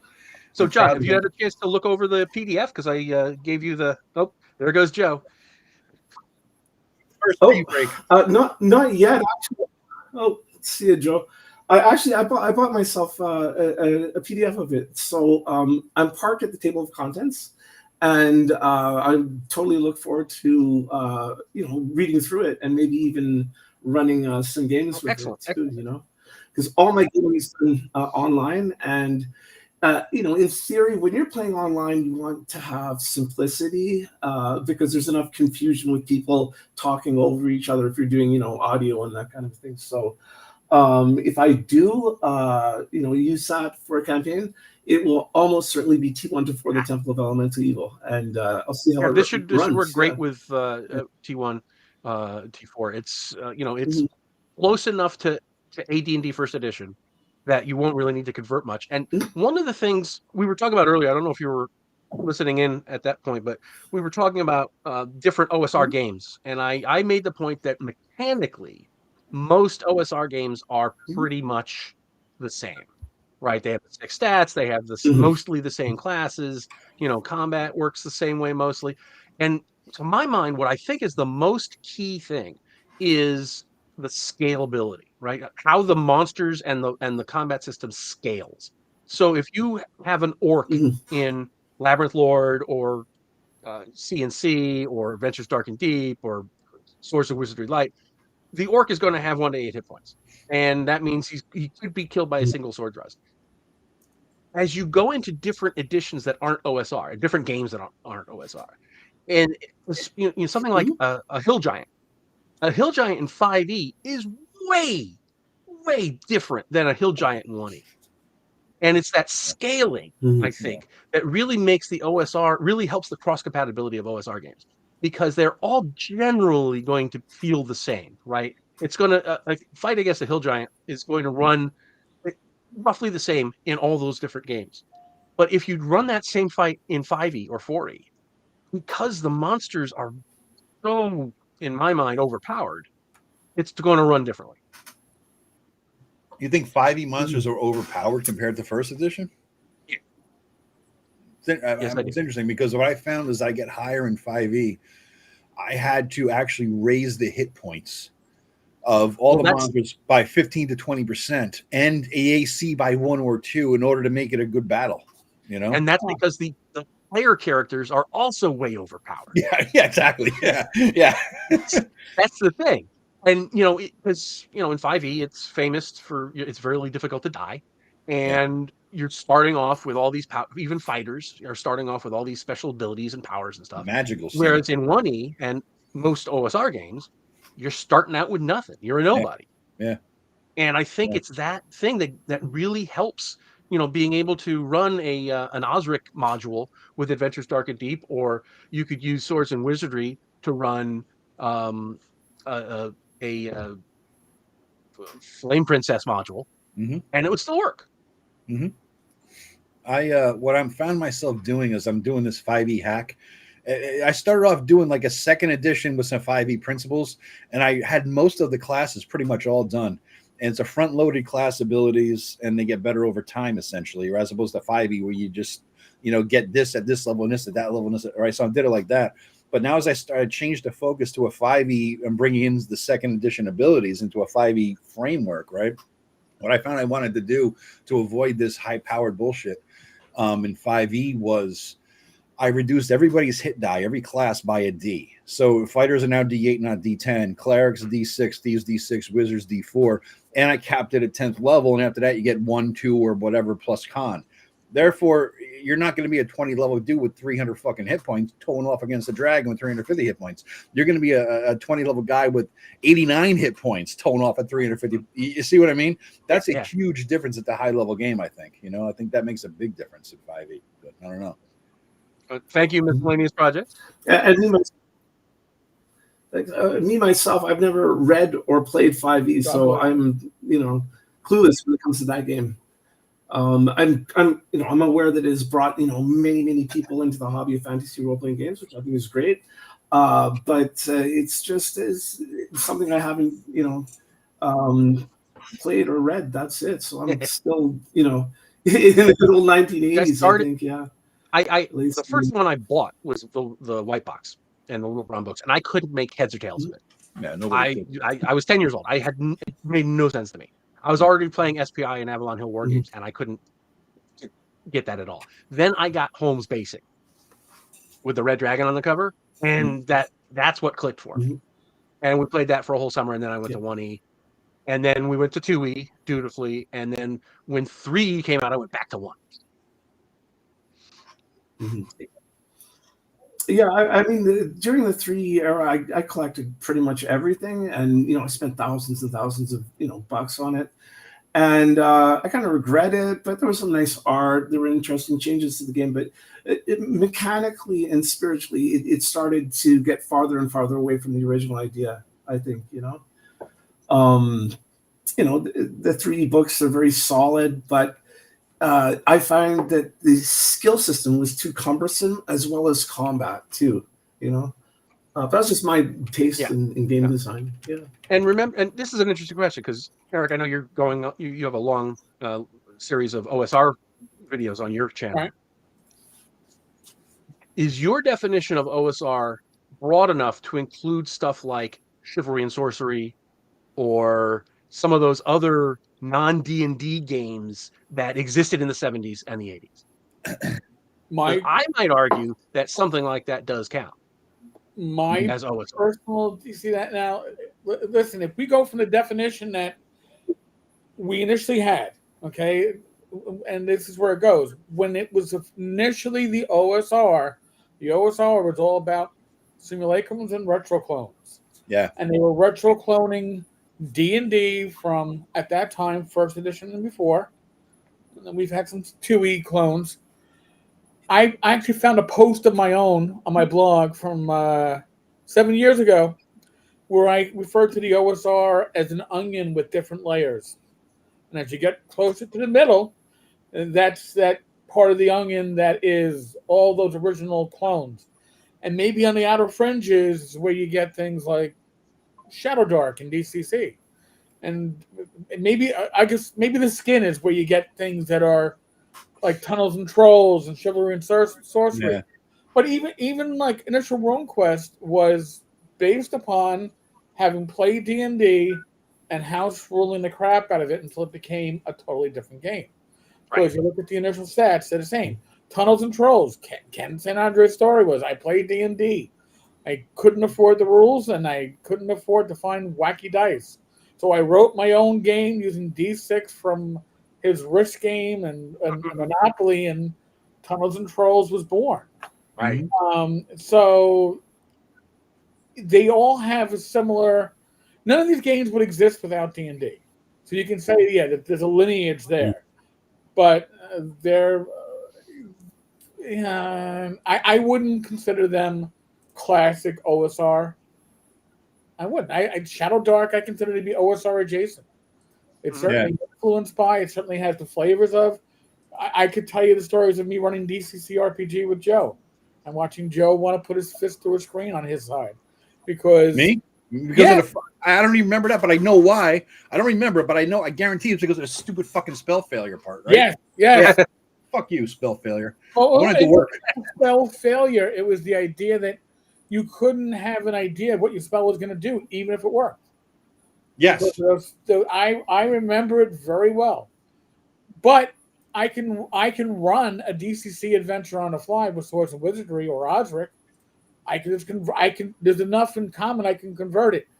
For me, if I can run the adventure with a classic rule set, it's OSR enough. Like Shadow Dark, I can take a Shadow Dark adventure and run it with a original OSR rule set, and I'll convert on the fly. Could I do that with Chivalry and Sorcery or Tunnels and Trolls? No. Yeah. They don't convert as well. But it's a good question. I when I did the interview with Raji, I asked him what his OSR definition. He's like, it's just basically, he was like stunned that there was any other definition, essentially, and he was stunned because it's like the OSR is a system that an OSR game allows you to play old school modules. Period. Right. That's it. And by the way, I just dropped a link there to in my interview with Joe Block, which ran for about 3 hours. If anybody wants to see it, you get all the deep dive into Joe. Joe, I don't know if you could share that. I think it might be. Let me. So it's like a 3-hour interview. Whoever's in my channel, if you haven't seen the interview, click on it. If you're in Joe's channel, you know Joe already, but it's a great interview and it gets a deep dive into Joe's mentality and thoughts on a lot of these things, like the things we talked to Joe about, to James Raji about, just I was talking about there. But yeah, it's James was basically, if you could run, Tableau of Elemental Evil under it without a lot of whole changing shit around, then it's OSR game. That's it. Right. Can you do it with Shadow Dark? You could. You could. It'll play differently, but you could. Yeah. But again, you know what? It also depends on the skill of the DM. If the DM, I'm comfortable. I have run DCC RPG adventures written for the DCC game with Swords and Wizardry rules, and they ran beautifully. But my game, I didn't convert anything ahead of time. I read the adventure, and when the encounters came up, you converted it. That's a new DM's not going to do that. No, and they can't convert on the fly either. They can't like take a glance at a monster and say, "Boom, here's a Shadow Dark version in 2 seconds." Yeah. They can't do that, right? So yeah.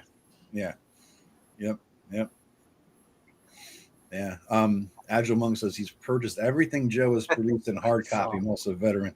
That's why I was hoping you would show up, Joe, to ShireCon, because I thought I gave all my hard copy modules that I've ever bought from you to my brother. He can't fucking find them.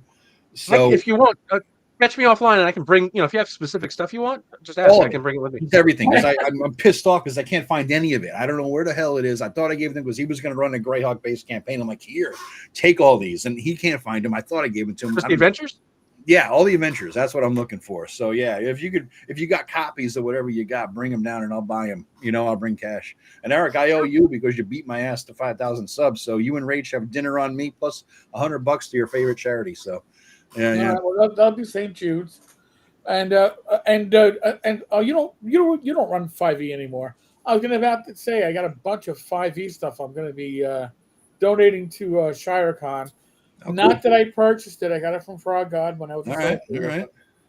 But, I gave last year. I had a stack of Astonishing Swords from the Sorcerer's Hyperborea, now called Hyperborea. I like 5 players' handbooks to him to auction off. It was too late, but he's going to put it in this year's auction. Okay, so, yeah. that's good stuff. Yeah. Although also I believe that ShireCon's going to have temporary sales tables outside. Yeah. So weather permitting, you can just free. Just put your crap out. like a for used games, like Yeah. a swap meet. Yeah. Oh, really? Oh, that's Yeah. cool. That's very cool. I like that. Okay, that's nice, man. That's nice. Yeah, that's kind of decent. It's a little, like a sharing thing, like zines. Here, I'll give you one zine for one zine. Yeah. That's very slick, man. That's a great location. He's doing it at the VFW again, right? Yep. Nice. It's VFW nice. again. 2 bars, one inside, one outside. It's a perfect setup, dude. Perfect setup. No, man. it is wonderful. And I got an Airbnb that I had 2 years ago. So this time I got Rob and his wife as my my roomies. This is the first year in a long time I've not had somebody staying with me. I've had Matt here. I've had Rob here a couple of times. I ran his wife once. I've had Tim Shorts. I mean, there's so many variations and combinations of people in my house that I've lost track over the years. But yeah, it's the first time I don't have somebody staying with me. It's kind of weird. Okay, we're coming up at 5 o'clock, and I did promise there would be a giveaway. So, all right. I have rolled a d20, and the first person who puts in the number into the chat wins a free hard copy of the new book. So get to typing. I like that way to handle the giveaway. I missed that from StreamYard having yes. Yeah. You had a good app to do that, Eric. So I'm not going to roll because you gave me a free copy for a PDF. So I'm not going to roll. No, I'm not going to. But that's good.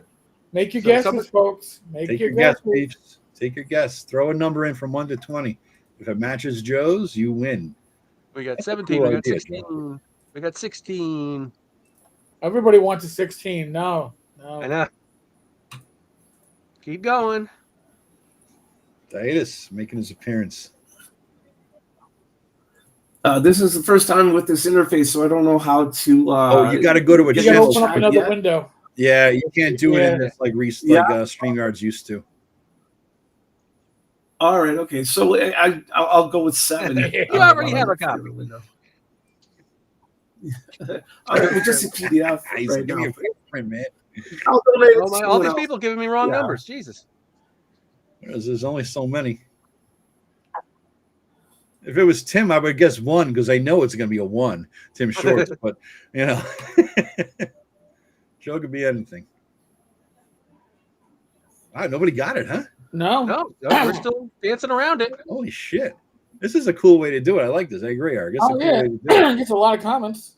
Yeah, exactly. That's true. That's true. You're driving comments too. Keep going, guys. I would have guessed Lucky 13 is my lucky number, but I don't think anybody's done a 2 yet. But I'm just saying. Really, modifiers to this roll, Joe, that you're not telling everybody about? Could have gotten higher to 20. There we go. Ian gets it. 18. Ian nailed it. Ian Hickey. All right. I would have just spanned everything from 1 through 20 as fast as I possibly could. I would have counted that as 7, 8, 9, 10, 11, 12. All right. So, Ian, if you can go over on Facebook and shoot me your and just PM me or send me an email to greyhawkgrognard at gmail.com. We will get you all hooked up. We're still coming in. Jesus Christ. I know. We're not we got it, guys. We have a winner. No more guesses. Jesus. All right, gents, I'm going to bow out. It was great. Hanging out with you guys, hanging out with the crowd. If you're watching on my channel, keep on. I don't know if it's gonna log you off or not, but ditto. If it does, go over to Joe's channel or Joe's channel. Yeah, it'll keep going on my channel as long as Joe keeps it going. It was everything I realized too, Eric, with Restream. When we leave, it doesn't end our stream. Oh, even better. So whatever, folks. Yeah, we could hit leave. Before you go, Eric, do you have anything you want to plug? Listen, just my YouTube channel. I'm trying to get. I'm trying to do at least 4 or 5 OSR related videos a week in addition to the live streams. And I've got a bunch already outlined, so I'll probably get another one up today. Members get them 12 to 24 hours earlier, $1.99 a month. But hey, they'll all be out there for free within a day. Other than that, buy Joe's shit, man. The other Joe. Yes, just Joe. Yeah. That Joe. Oh, my hand falls off the screen, but that Joe. It's good stuff. Yeah, excellent. I have a great collection of it, and no, I it doesn't go into like a donation pile. It it goes into thou shalt be read and hopefully used pile. It's definitely usable. It's not like, I hate to say, but I love Raji's approach to shit, but I can't use his shit in my games because It's it's a very aspirational, yeah. particular game, right? But Yeah. Joe Block's stuff you can use in your damn table tomorrow. Yep. Right? It harkens back to the going to Walden Books and grabbing the module off the ringer, the spinner thing, and bring it to your table, and you can make use of it that night. It's that kind of game. So yeah, buy all his stuff. Buy all his stuff. And with the link to his things in my description too. So buy it there, wherever you buy it. And I hope you sell Amen. 1 million copies. Amen. You deserve it. You know. All right, Amen. folks. I got to drop to keep on watching, guys. Yeah, But yeah. no, we'll wrap Thanks, it up Joe. here. Thanks, everyone. Thanks for having Coming. me. I really appreciate it. Yeah. Thank And you. Ian, I will get in touch with me, and we'll get you all hooked up.